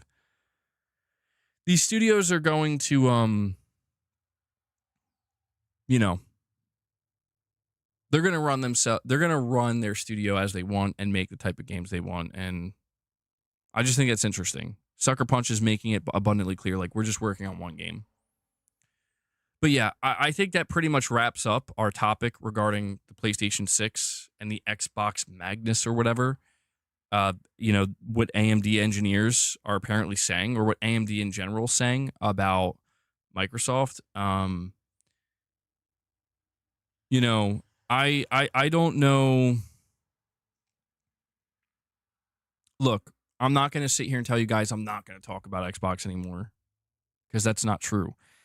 But I will continue to monitor the situation and I will keep you guys up to date with what's going on. At the very least, we do have another console PC hybrid that's coming from Microsoft. And so I will keep you guys in the loop with that. But when it comes to just kind of discussing the overall situation that Microsoft is in, I'm not trying to turn into that person that most other people, or not most, but a lot of other people have turned into, where it's like, I look, play where you want to play, enjoy what you want to enjoy. I don't want people telling me that like there's a problem if you're enjoying PlayStation and you should hate PlayStation. I can't stand that. Like I cannot stand that, dude. Whereas like it's one thing if you want to have some interesting conversation about the current state of PlayStation, where they're going, what they've done right, what they've done wrong. It's another thing when I encounter people that just clearly hate PlayStation and want nothing to do with it. And no matter what I say, unfortunately, I think there have been many, many, many, many instances where I've been more than fair to Microsoft. But it's kind of like what Piper said. Like the damage has been done, I guess, by certain individuals out there where it's like, bro, nobody wants to hear you. Nobody's going to take it from you. Nobody's going to hear it from you. You've been put in that box. No pun intended. So, I'll keep you guys in the loop, but I'm not surprised at all with anything that's going on with Microsoft. I'm not even a little bit caught off guard. Um, hate the corporation, love the game makers, in my opinion, on PlayStation. Yeah, I mean, I think that's fair enough. Sony's lust for constant growth, again, Titus, we've talked about this before. It's indicative of a bigger problem that goes well beyond Sony. And it's like, we could get into it. It's hard to get into that because we basically are transitioning from talking about video games and the business dealings of the video game industry into now we're talking about world economics and geopolitics. And it's like, you know what? I'll just leave that out of it. You know what I mean? Because it's everything. It's that trickle down effect. The problems we're seeing in this space are indicative of greater problems outside of this space. It's the way it's always been, I suppose, and the way it will always be. These things are interconnected. But yeah, hopefully, I don't know. Hopefully, Microsoft gets their stuff together because it ain't looking too good.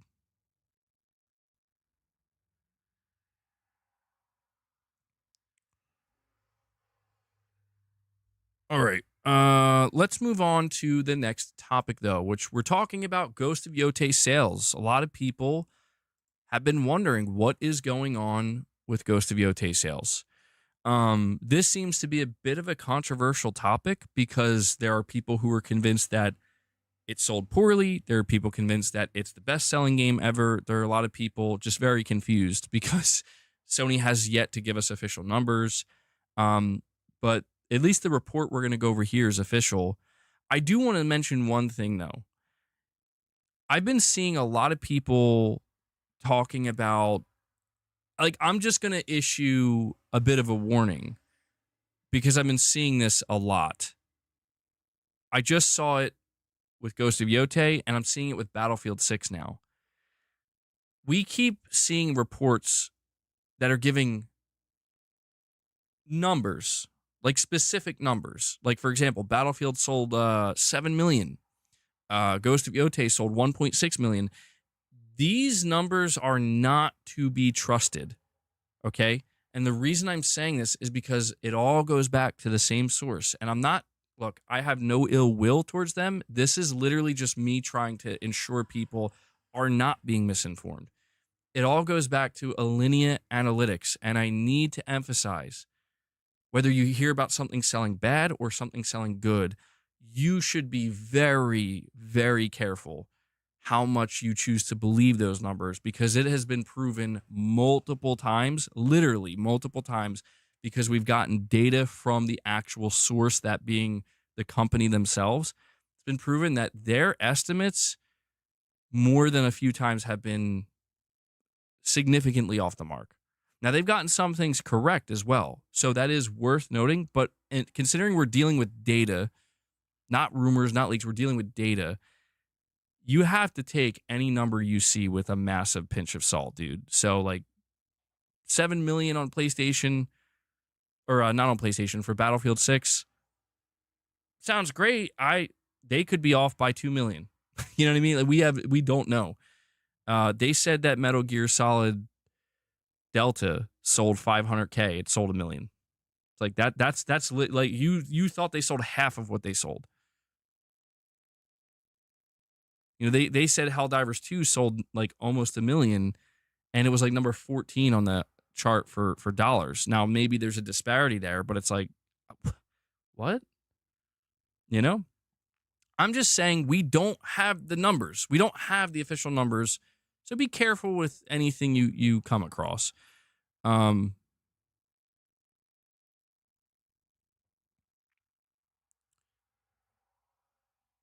yeah, I mean, like I think people are. Hold on, let me see.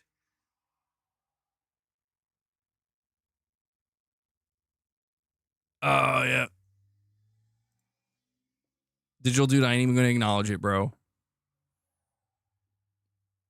We're not even gonna acknowledge it. I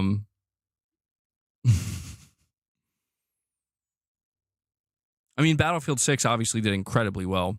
But yeah, the reason why I'm saying this is because, listen, man,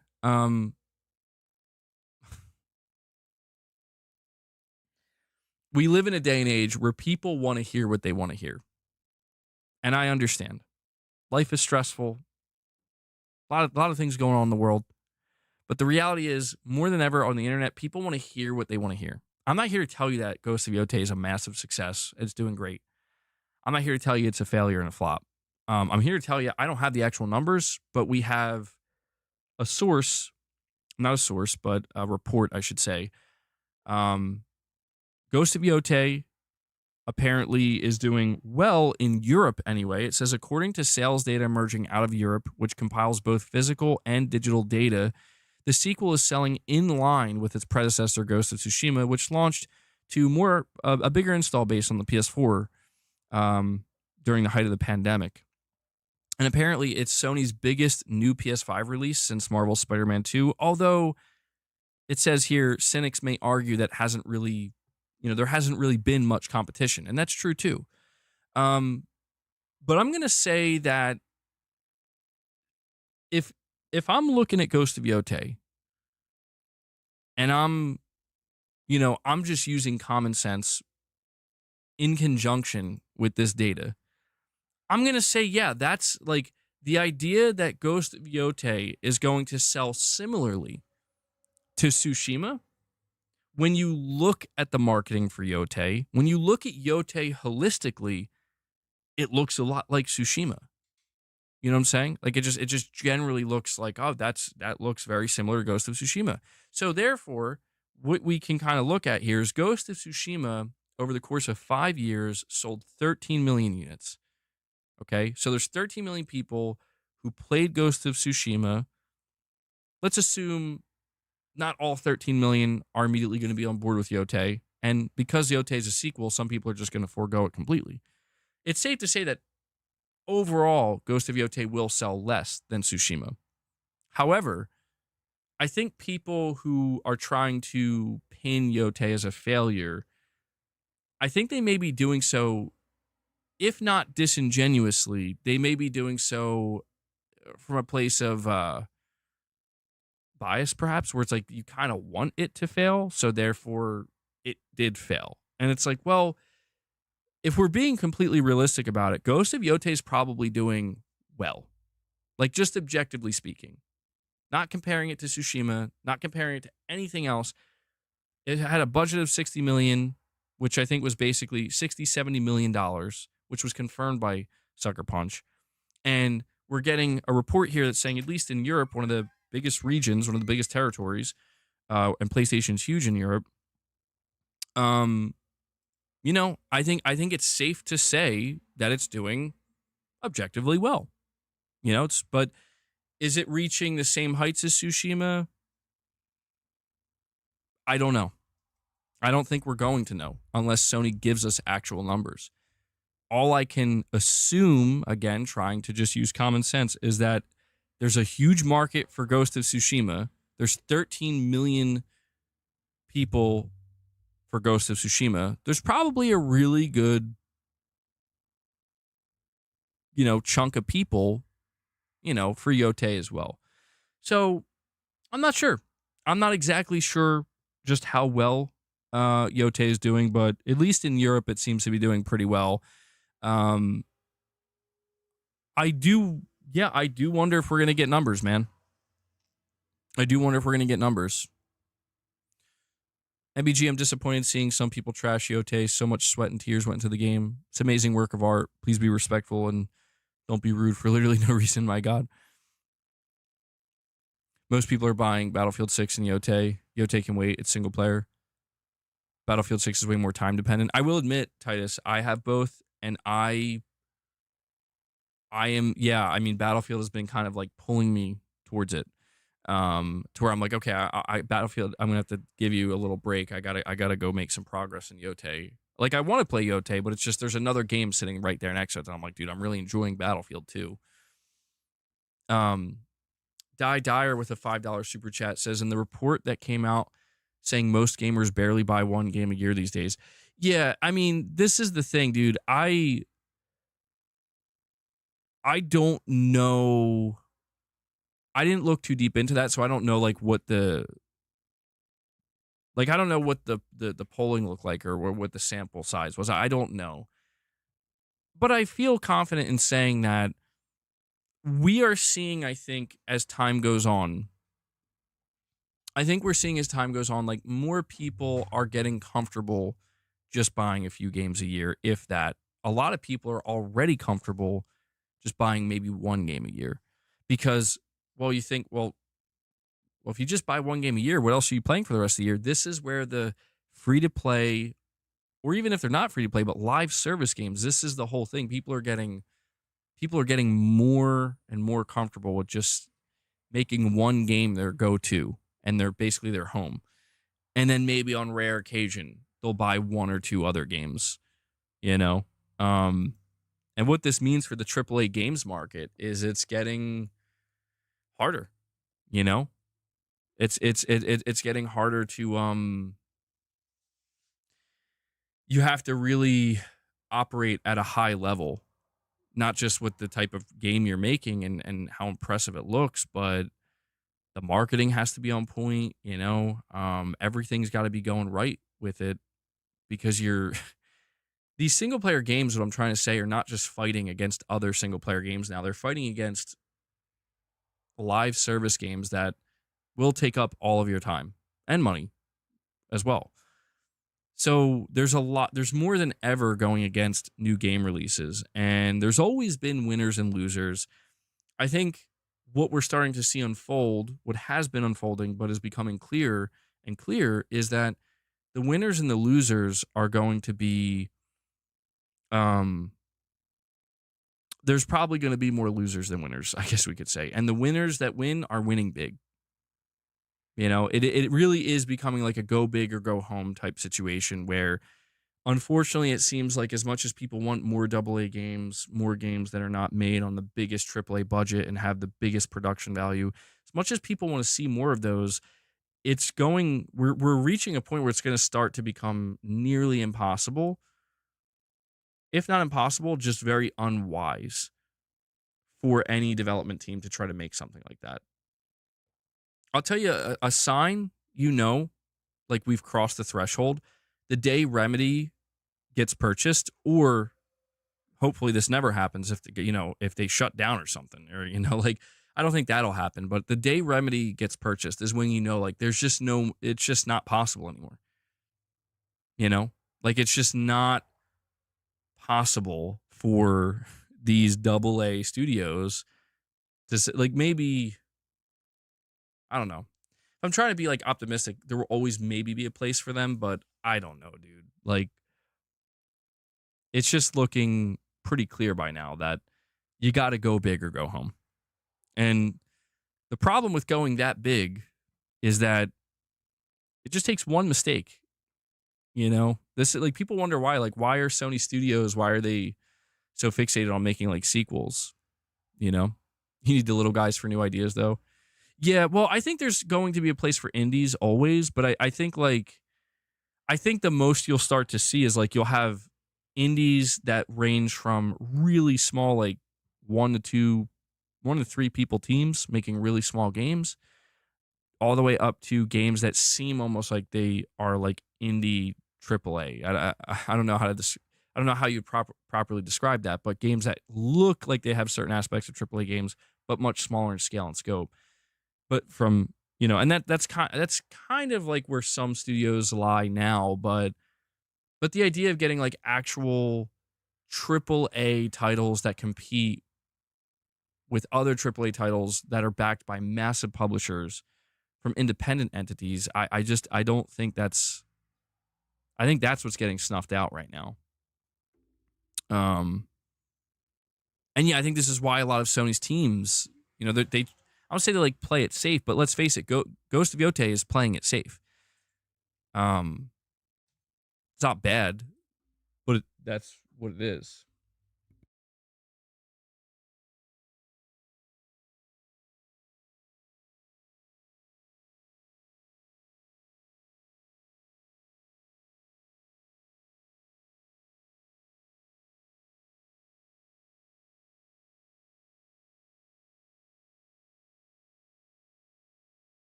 Sorry about that, guys.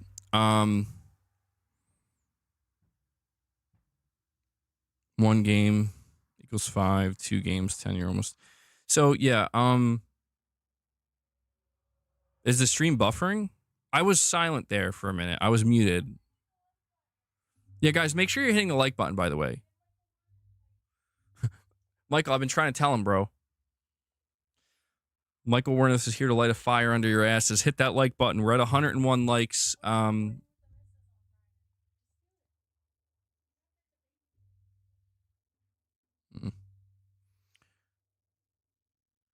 Jack Kinetic, you're saying, or Fred, you're saying, is the stream buffering for anyone else? Are we still buffering, guys? I just want to make sure we're good before I continue the conversation. Jack Kinetic says games have been painting good versus evil since the beginning of time. Nowadays, that's suddenly woke. That word has lost all meaning. I agree. Yeah, I try not to use that word too often because I do feel like it's like the term grift, like certain terms are just overused to a point of redundancy where it's like I don't even. Yeah, these words. It's like the word, like another word that's lost meaning. Literally, the word. I was thinking about that earlier today. The word literally has lost all meaning. People just use it in sentences now, constantly. When it has no place being. I do it too sometimes, but I guess it like catches on. But yeah, man, I feel like Ghost of Yotei, it is playing it safe. It's not a bad thing. I guess depending on who you ask, but I feel like Ghost of Yotei, it's a very well-made game.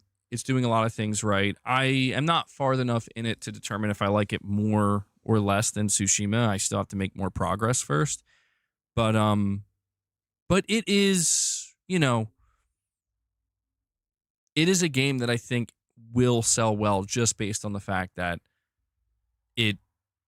it's a high quality, high production value, pretty well marketed game coming from a studio that, again, the last game they produced, a lot of people really enjoyed. So I think, you combine those things. Yeah, I think it's going to do well. Well enough anyway. But I think when people talk about the idea of a Sony game failing, Fred, you're saying you just closed out YouTube and reopened it. May have been on mine. Yeah, some people are saying you might have to refresh. I don't know what's going on. Maybe a little hiccup on YouTube.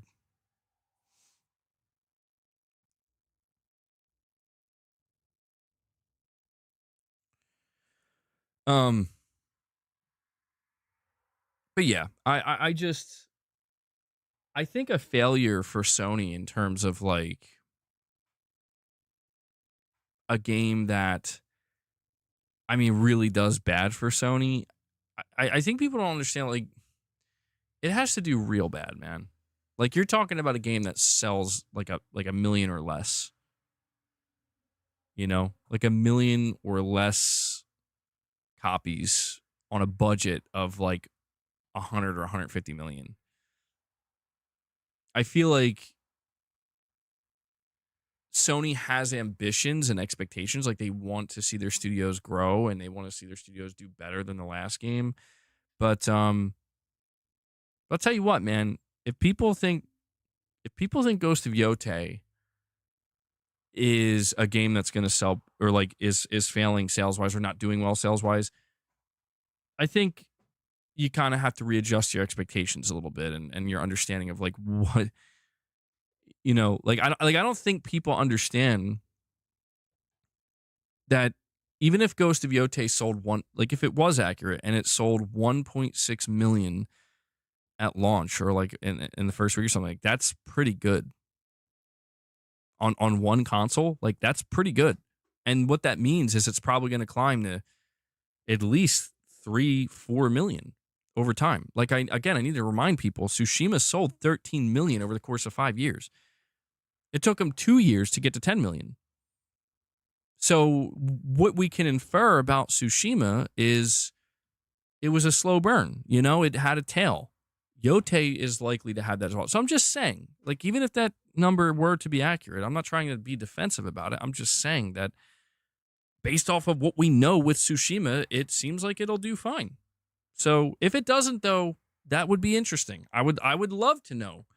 I would love to know if there's actual truth to like Yotei's not doing what Sony expected or, Sony's upset or something. I think Sony has bigger fish to fry, bro. I'll be honest. I think Sony's more concerned about what the fuck are we going to do about Bungie and Marathon? What about, Fair Games? Like, I think Yotei selling soft on a $60 or $70 million budget is like, okay, well, that's fine, I guess. Hopefully, Sucker Punch, whatever, whatever, bro. Like, I guess that's good enough. I could see Sony being like, we got bigger fish to fry. But yeah, we will see. Like I said, November 11th, I believe. November 11th is when I believe that's when we are getting the earnings from Sony. And so if they're going to reveal Ghost of Yotei numbers, like give us an actual number, that's probably when they'll do it. Truthfully, is November 11th at their earnings. So if they do, I'll tell you this, I will say this, if Sony doesn't mention Ghost of Yotei sales at their earnings, then we can have the conversation about, okay, this game may not have done what Sony expected it to. Because that's information they want to give to their shareholders. They even announced Astrobot sales numbers. So, I think we should probably give it another month, wait and see if Sony gives those numbers to their shareholders, and then that could be a more, if not definitive, more accurate way to determine, like, okay, I think this thing maybe sold a lot softer than we thought. But we'll see. We're getting there. MBG, if that's what it sold, then if at just the $70 price marker, it's at $112 million before operation costs and everything taken from taxes. Well, that's what I mean, Fred. Like it seems like at the very least, if that's how much it sold, like 1.6 million, and that budget we heard about 60 million or maybe 65 million is correct, maybe 70 million on the high end. Yeah, then they like already pretty much broke even, you would assume. But yeah, man, I think if anything, Sony probably is right to have high expectations because Ghost of Tsushima did do so well. Tsushima, again, it sold. I still find myself kind of shocked about how many copies Tsushima sold. Like, I still can't believe it sold 13 million. I think that's counting the PC launch as well, by the way. So, it. I could see Sony being a little bit frustrated if it gets nowhere near those numbers and being like, what happened? But I think by this point, Sony's probably used to their sequels not selling as much. I think like Horizon Forbidden West didn't sell as much as Zero Dawn. I don't think Spider-Man 2 sold as much as 2018. I think God of War Ragnarok actually is one of the only ones that actually sold better than God of War 2018, if I'm not mistaken.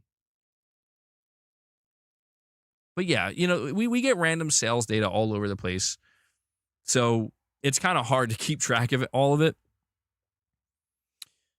Oh, Zanarkhan, what's going on, man? Long time no see. Jenny, you're saying, are you getting Ninja Gaiden 4 and Double Dragon reviews? I don't believe so, no.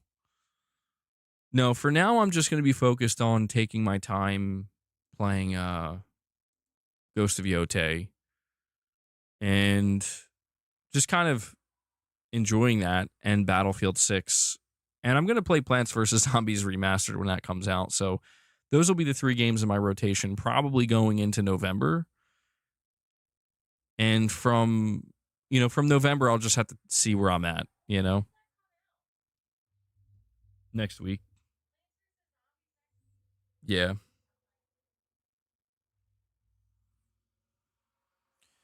The game is a hit in Japan and 3rd place in the USA. Yeah, that's true too, Ray. That is true. Sony said that they lost a ton of money putting Horizon Forbidden West into PlayStation Plus just 1 year after it came out. I think they said they estimated they lost an estimated $100 million. So I'm not sure what that equates to sales wise. I mean, is that like another like 1 million sales, presumably? Maybe a little bit more, or like 1.5 mil. So yeah, they definitely Sony definitely regretted putting Horizon Forbidden West into PlayStation Plus just 1 year later. They absolutely regretted that. That was one of the more interesting things we learned about Sony's like behind the scenes business, corporate level stuff that we're not supposed to know about, like behind closed door stuff.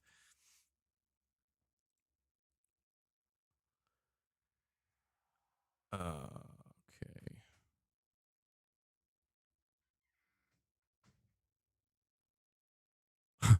Push Square says, here's how Marvel Spider-Man 2 holds up on the $1,000 ROG Xbox Ally X. Man, that's weird.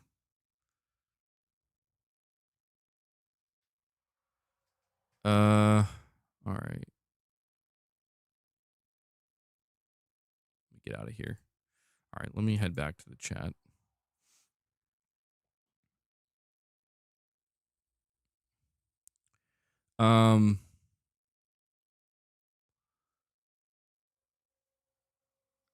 You got Horizon 2 with a free voucher for your PS5 or with your PS5? Wasn't that like a big thing that people were saying was like it only sold well, or it seems like it sold well because it was bundled or something? There's no Ghost of Yotei bundle. Wait, no, there is a Ghost of Yotei bundle, isn't there?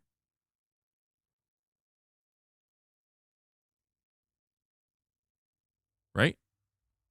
I know that you could buy like the limited edition console, but I don't know if there's just like a regular PS5 Ghost of Yotei bundle. The amount of cope I've been seeing on Yotei's success has been nothing more than I'm not going to read that, but it's been a big slap to the face. Well, yeah, I mean, look, that's the thing, Tarnish. Like, I don't know. I feel like the kind of arguing over I mean, like the intense arguing over whether or not it's a failure or a success, it feels a bit forced. It's like, guys, I don't think it's either. Like, like, what if it's just okay? You know, like, what if it's just like it's not doing great, it's not doing bad, it's just doing okay. You know, games can do that. It's probably not ideal for the publisher, but that's fine too. If Remedy were to be purchased MBG, I would want Sony to buy them since Remedy Studios fits their style of gameplay. Oh, I agree. I think Remedy would be great with Sony. I've always thought that. My screen just turned red for like 5 seconds. What? Like completely red? I don't know if bundled games are included in game sales. I think they might be. Tarnished says, I'm sorry for my language, MBG. It's all good, Tarnished. It's all good.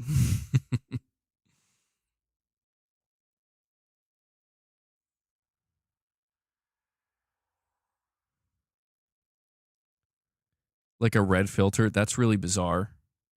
I wonder why it did that.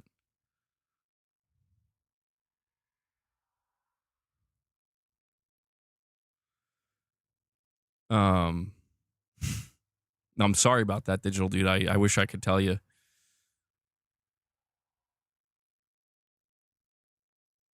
MBG completely red. You had a pyramid head moment. There's been some weird stuff going on with YouTube. I'm not sure. Yeah, I'm not sure what's going on.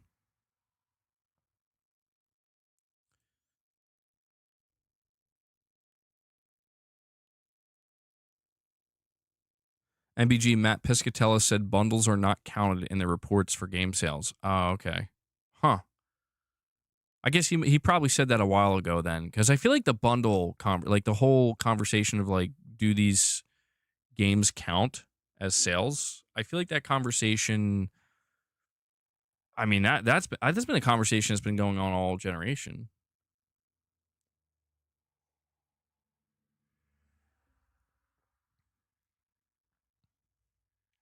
Well, yeah. I mean that's the thing. Dance me a number.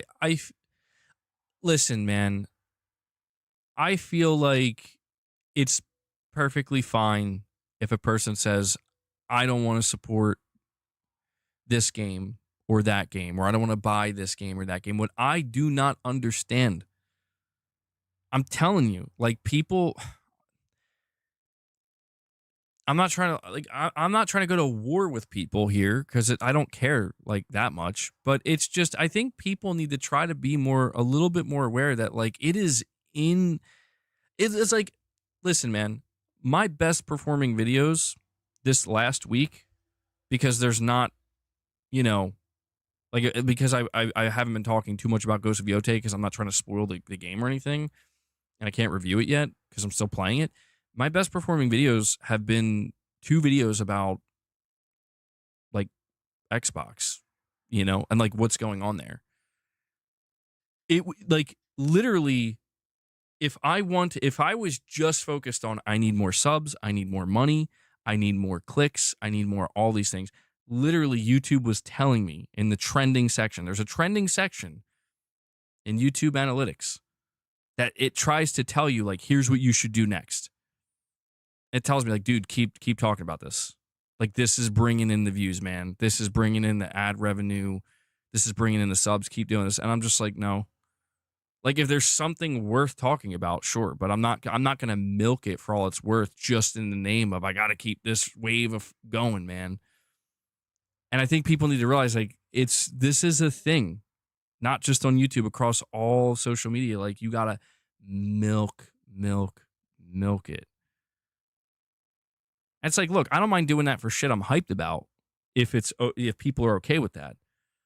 But to do it in the name of just it's constant bad news. Like, every day I got a new video letting you know how shitty this thing is and how foolish this person is. It's like, okay. Like, come on, man. Doesn't that get old? I don't know.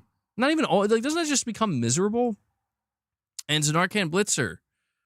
with a super chat. Thank you, buddy. You know I appreciate it. It's been too long. Saying MBG, long time, no chat. Can you fill me in on the PS6 news? Coming soon. 2026, 8K, Zen 4, ray tracing standard, other Cerny exclusive features. Yeah, there's going to be a Mark Cerny. There's going to be a built-in Mark Cerny AI that talks to you, and you can talk to it. And, you can tell it to do stuff. And that's it. They're going to be calling it the Cerny Station 6. No, but in all seriousness, a quick rundown of the PS6. Basically, where we're at right now. I don't have the specs on hand, so I can't give you the specs. But it's going to be a holiday. As of right now, it's going to be a holiday 2027 release. Yeah, Wes has got it here. He says there's going to be new AMD technology in it called neural arrays, neural radiance caching, radiance cores, and universal compression. These are all next-gen AMD features that will eventually be featured in the PlayStation 6. Based off of everything Moore's Law's Dead has leaked regarding the APU of the PlayStation 6, it's still going to be an affordable console.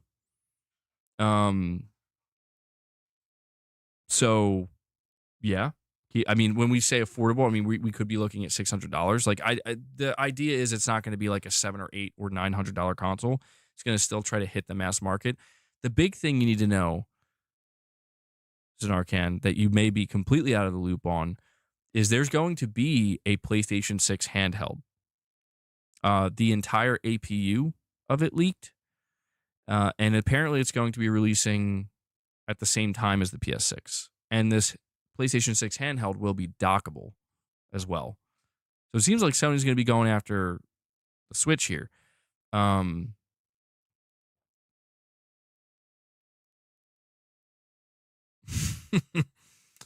Tarnished, why am I not surprised? Like, look, man, I can't even, it's hard to even be mad at people like that because the dude's just trying to make as much money as he can. And I'm not that type of person. I'm not the person that says, just get the bag, bro. I don't respect that. But I can understand it, What I don't get is why so many people don't see that. Like, how do you not see that, dude?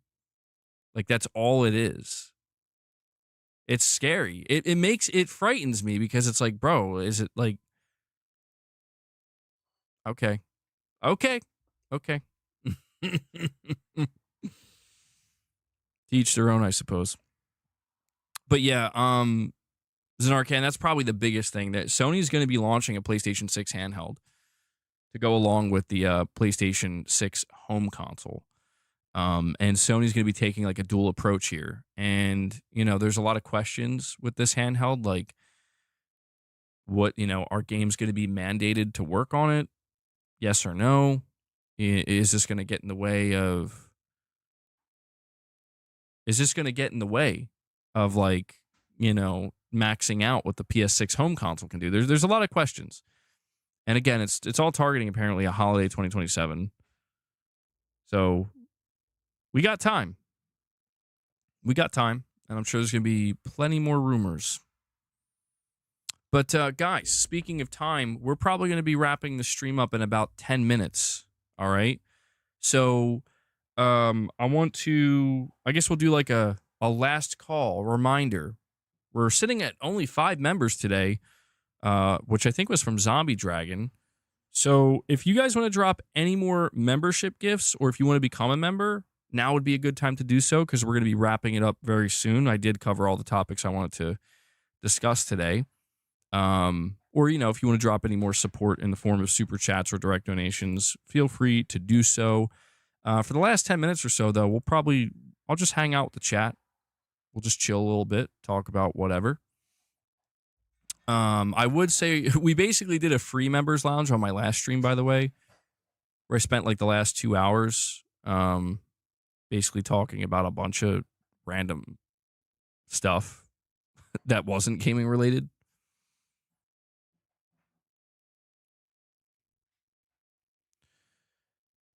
We could sit here. And Hanzo.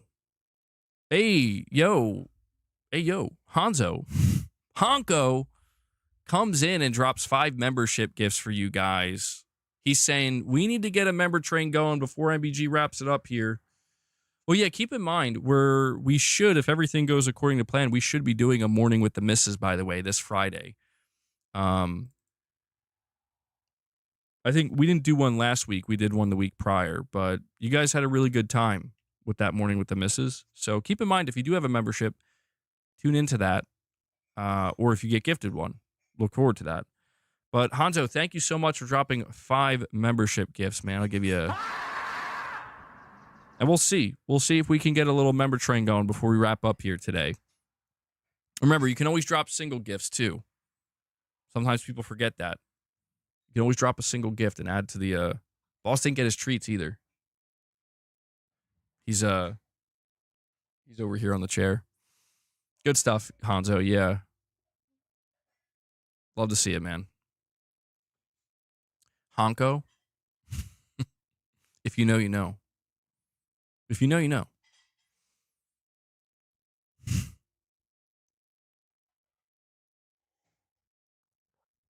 You're saying, seeing as I dodge memberships, I thought I'd bless someone else. Well, that's very kind of you. Yeah, I always appreciate any member gifts we get, any support we get. But yeah, there are some people, they're trying so hard to get the membership gifts, and for some reason it just won't. The YouTube gods will not smile upon them. But you never know. You never know when it's going to be your time to receive that gift. God, that sounds crazy. That sounds so insane.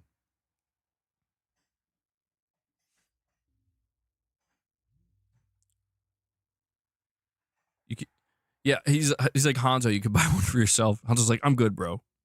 I'm good. And Hellbound, the legend. We're missing Corey, though, Hellbound. I don't know where Corey's been. He's supposed to be here in the name of boss. It's okay, though. Hellbound's like, I got it, bro. I got it. He drops another 5 membership gifts for you guys. And Hellbound brings us to, let's see here. It's so distracting. He brings us to 15. So, guys, we're on our way. And Jack Kinetic comes in. Yo, Jack Kinetic, he does it again. I had to do a double take there. He dropped another 10 membership gifts for you guys. Jack Kinetic, he's been the one kind of, rounding it out the past couple streams. He drops 10 membership gifts, and just like that, you guys did it. We had a full-blown member train. We went from 5 to 25. Boss can get his treats. And, Jack, thank you so much for that, man. Holy shit. This is an incredibly exciting time for PlayStation. I don't know why the Herman one always gets me. And Zanarkand with another super chat. Well, actually, before I read that super chat, we have Fred Vance. Fred coming in. He's like, yo, I got to get in on this member train, bro. I got to get in on it. He drops another 5 memberships, and he actually takes us beyond 25. He brings us to 30. I don't know, guys. Does this warrant an extension of the stream? Because I feel bad. I don't know. I feel bad. I'm like, oh, I'm going to wrap the stream up, guys. Let's get a little member train going. And then you guys, like, drop all this support. And I'm like, oh, shit. What about your treat? Fred, thank you. Let's see what soundbite I should give Fred. Here we go. Well, Fred, did you play Death Stranding 2? I don't know if you did. And Zombie Dragon with another 5 membership gifts. Zombie Dragon dropped the first 5. He's coming back. Oh, yeah, maybe I could. Actually, yeah, you know what? You know what I think we could do? Since we got such a strong member train going, we're at 35 members now, by the way, guys. So, by all means, if you want to keep it going, keep it going. And Zanarkand, I'm going to read your super chat. Here's what I think we'll do, actually. Yeah, well, I'm going to push to keep it going because we literally just went from 5 members to 35, like that. So, hold on, let me see if I can set this up. Here's what we'll do. We will change the plan. Because I was going to refer you guys to my last stream where I talked for 2 hours about philosophy. I'm not saying we're going to do that again, but here's what we'll do. All right, we went from 5 to 35. Jack Kinetic dropped 10. Fred dropped 5. Zombie Dragon dropped 5. We'll do. I forgot that this was a thing. Let me get. Okay, so I'm gonna we're gonna go right to a members lounge. We got 15-minute countdown. I'm gonna make it 15 minutes because I don't, I feel like if I make it 5, it's gonna be over like that, and then nobody's gonna know what's going on. Get excited! 15 minutes until members only. So we'll do a short members launch today. You guys have inspired me. All right, so what I'm gonna push for now is, since we hit 35 members, which is amazing. Thank you guys so much for that. Let's see if we can hit that 50. We got 15 minutes to make it happen, and then we can head over to the members lounge for a little bit. And I'm gonna give Boss his treats. Boss, do you read me? It's time to feed the beast. Here you go, man. I think Boss, he's a little bit late today. He's like all groggy. Yeah, he's like, I thought I was getting him earlier, man. Man, that countdown really is ominous. And Zanarkand, you're saying here with a $10 super chat, MBG PS6 handheld, no way. You joke. Will Sony support it or ditch it like the PS Vita? PSP is still GOAT. PS6 models, physical, digital, handheld equals weak link like Xbox Series S. Well, that's the question we don't have the answer to yet. We don't have the answer to this yet, Zanarkand. It seems like there's not going to be a mandate. Sony introduced a low power mode on the PS5 where developers can offer a low power mode for their games. And the first batch of games that are going to have low power mode are Death Stranding 2, Ghost of Yotei, and there was another one. I forget which one, though. And yeah, it's apparently, I don't know, man. It's apparently going to be like that low power mode spec for those games is what we're going to... Essentially, that's what these games are going to have to hit to work on this handheld, if that makes sense. Teddy's just saying, can we set up a goal for MBG to eat a pumpkin live on Halloween? I got memberships in me for that goal. Significant memberships. Okay, hold on, bro. Oh, a rare appearance from Devil Child in the chat. Says, so my PS5 controller has stick drift. Need opinions. Do I fix it, buy another one, or get the DualSense controller? Maybe you meant the DualSense Edge. Guys, we have a rare appearance from Devil Child here. You're going to have to help him out. He's got stick drift. What should he do? Go to Xbox, bro. There you go. Go to Xbox. That's your answer. Titus. Yeah, Titus has got like a pumpkin fetish. I don't like when you say eat a pumpkin. What do you need to explain, Titus? Like, do you mean just straight up like? Okay, hold on, Titus. Please explain to me in detail what you mean by eat a pumpkin, because something doesn't sound right here. Like a cooked pumpkin or like raw? Can you eat raw pumpkin? Pumpkin seeds? A roasted pumpkin? Pumpkin pasta sauce.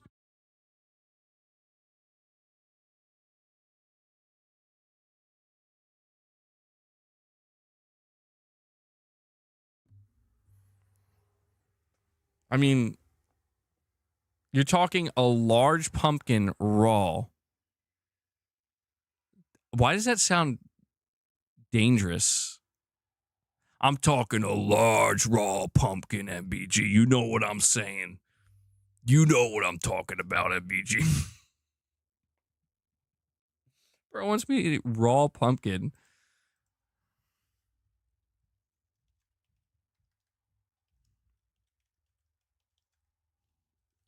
There's got to be... Okay, so it says raw pumpkin is edible. Oh, God. It contains high levels of vitamin A, C, and E, rich in antioxidants. It's a good source of fiber. Wash the pumpkin thoroughly before eating to remove any bacteria. Choose pumpkins that are ripe and free of blemishes. Some people may experience digestive discomfort after eating raw pumpkin. Oh, bro's going to give me diarrhea live on stream. Happy Halloween, I have explosive diarrhea because I ate raw pumpkin for memberships. There's no way it could be a whole pumpkin. Titus is like, damn, it's doable. I mean, I am trying to eat healthier, you know. By the way, guys, we reached the 10-minute mark for the countdown before we move to the members lounge. So we're at 35 members. Are we? I don't know. I'll leave it to you guys. We went from 5 to 35. I think we could hit 50. Q Silent Spartan. Oh.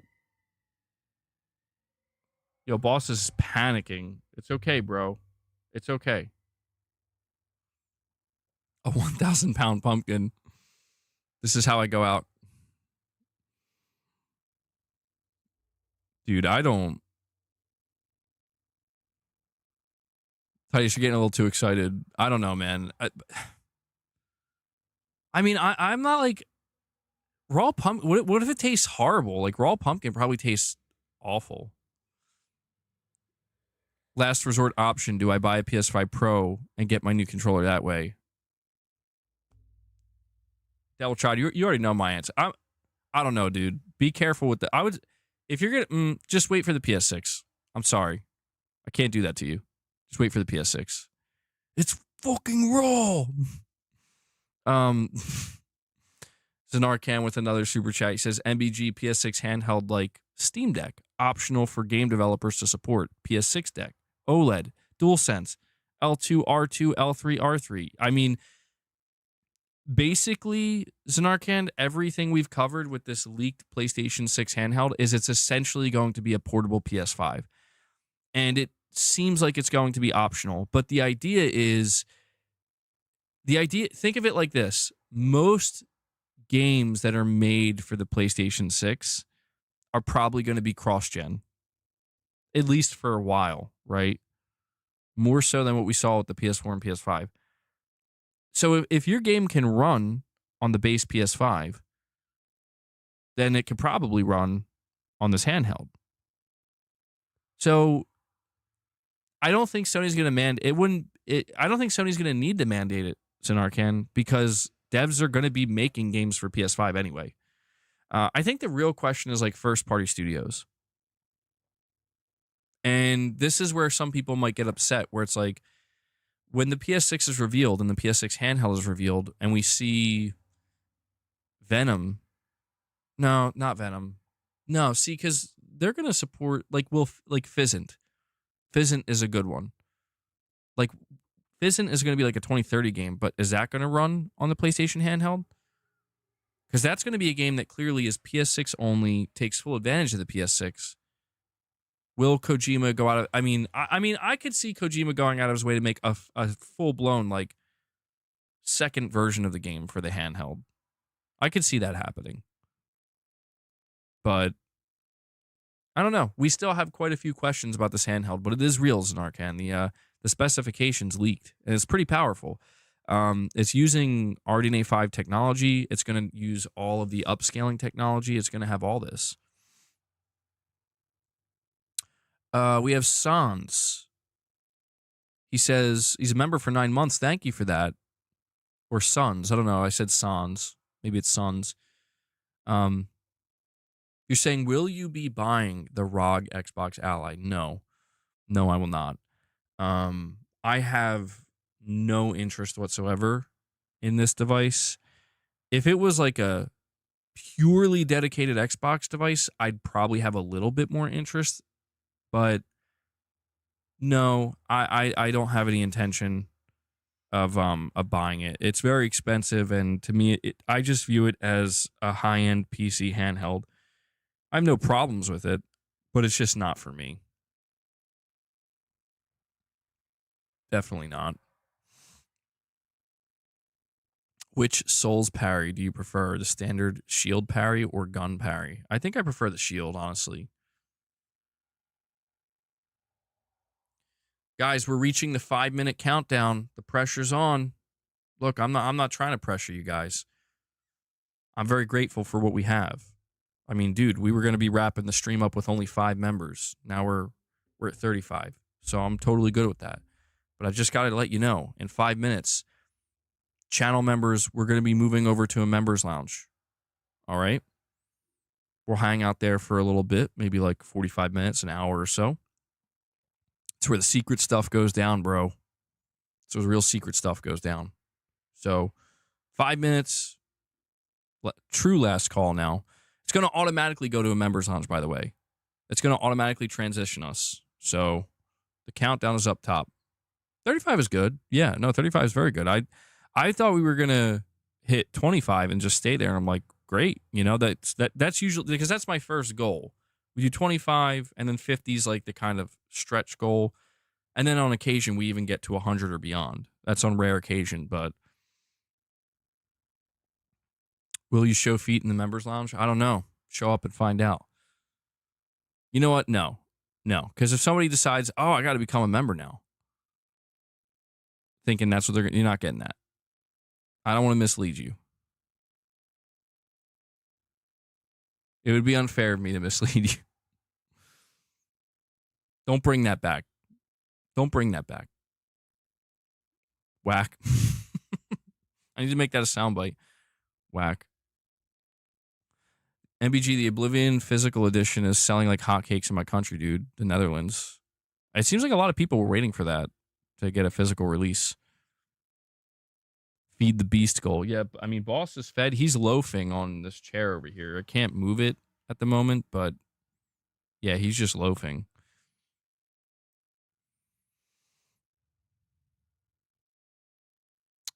Three and a half minutes, guys. I'll wrap this poll up too. But yeah, as we are getting ready to transition into the members lounge, appreciate you guys joining my stream today. Thank you to everybody who tuned in, who showed any support. Anybody who might still show support in the last 3 minutes, thank you guys. Wait, Fred, what comment did you make? Fred, I missed it, bro. Okay. Yeah, so listen, make sure you hit that like button, guys. All right? We're at 128 likes. You have 2 minutes and 40 seconds to get your likes in before we move to the members lounge. And also, I want to make sure to give a shout out to Devil Shooter, who does the timestamps for the streams. If you guys see him in the comments, give him some thanks. Show him some love. Guys, 5 more members. 5 more members, and I'll show feet in the members lounge. I'm just kidding. I'm kidding. You're going to go to Best Buy and get the Edge controller? You're going to start edging? Nice. Yeah, I've been edging for a couple years.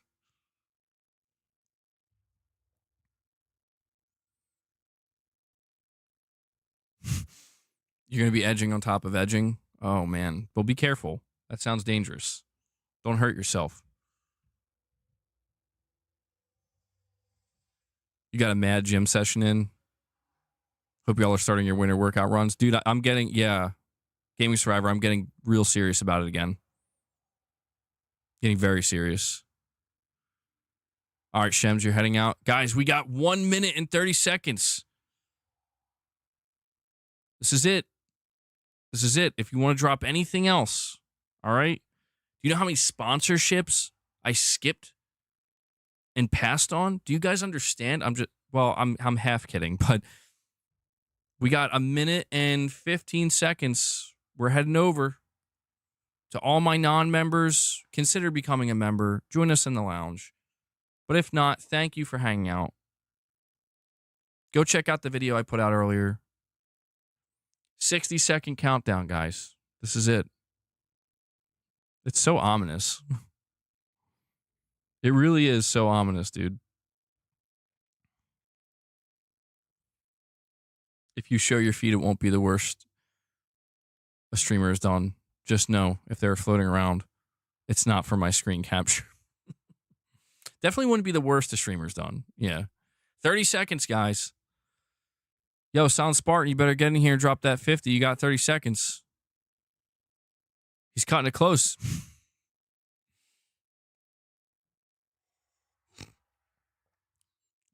Gooning in 20 seconds. Yeah, he'll get a signed version. All right, guys. Thank you for tuning in. We're heading over to the members lounge. I hope to see everybody over there.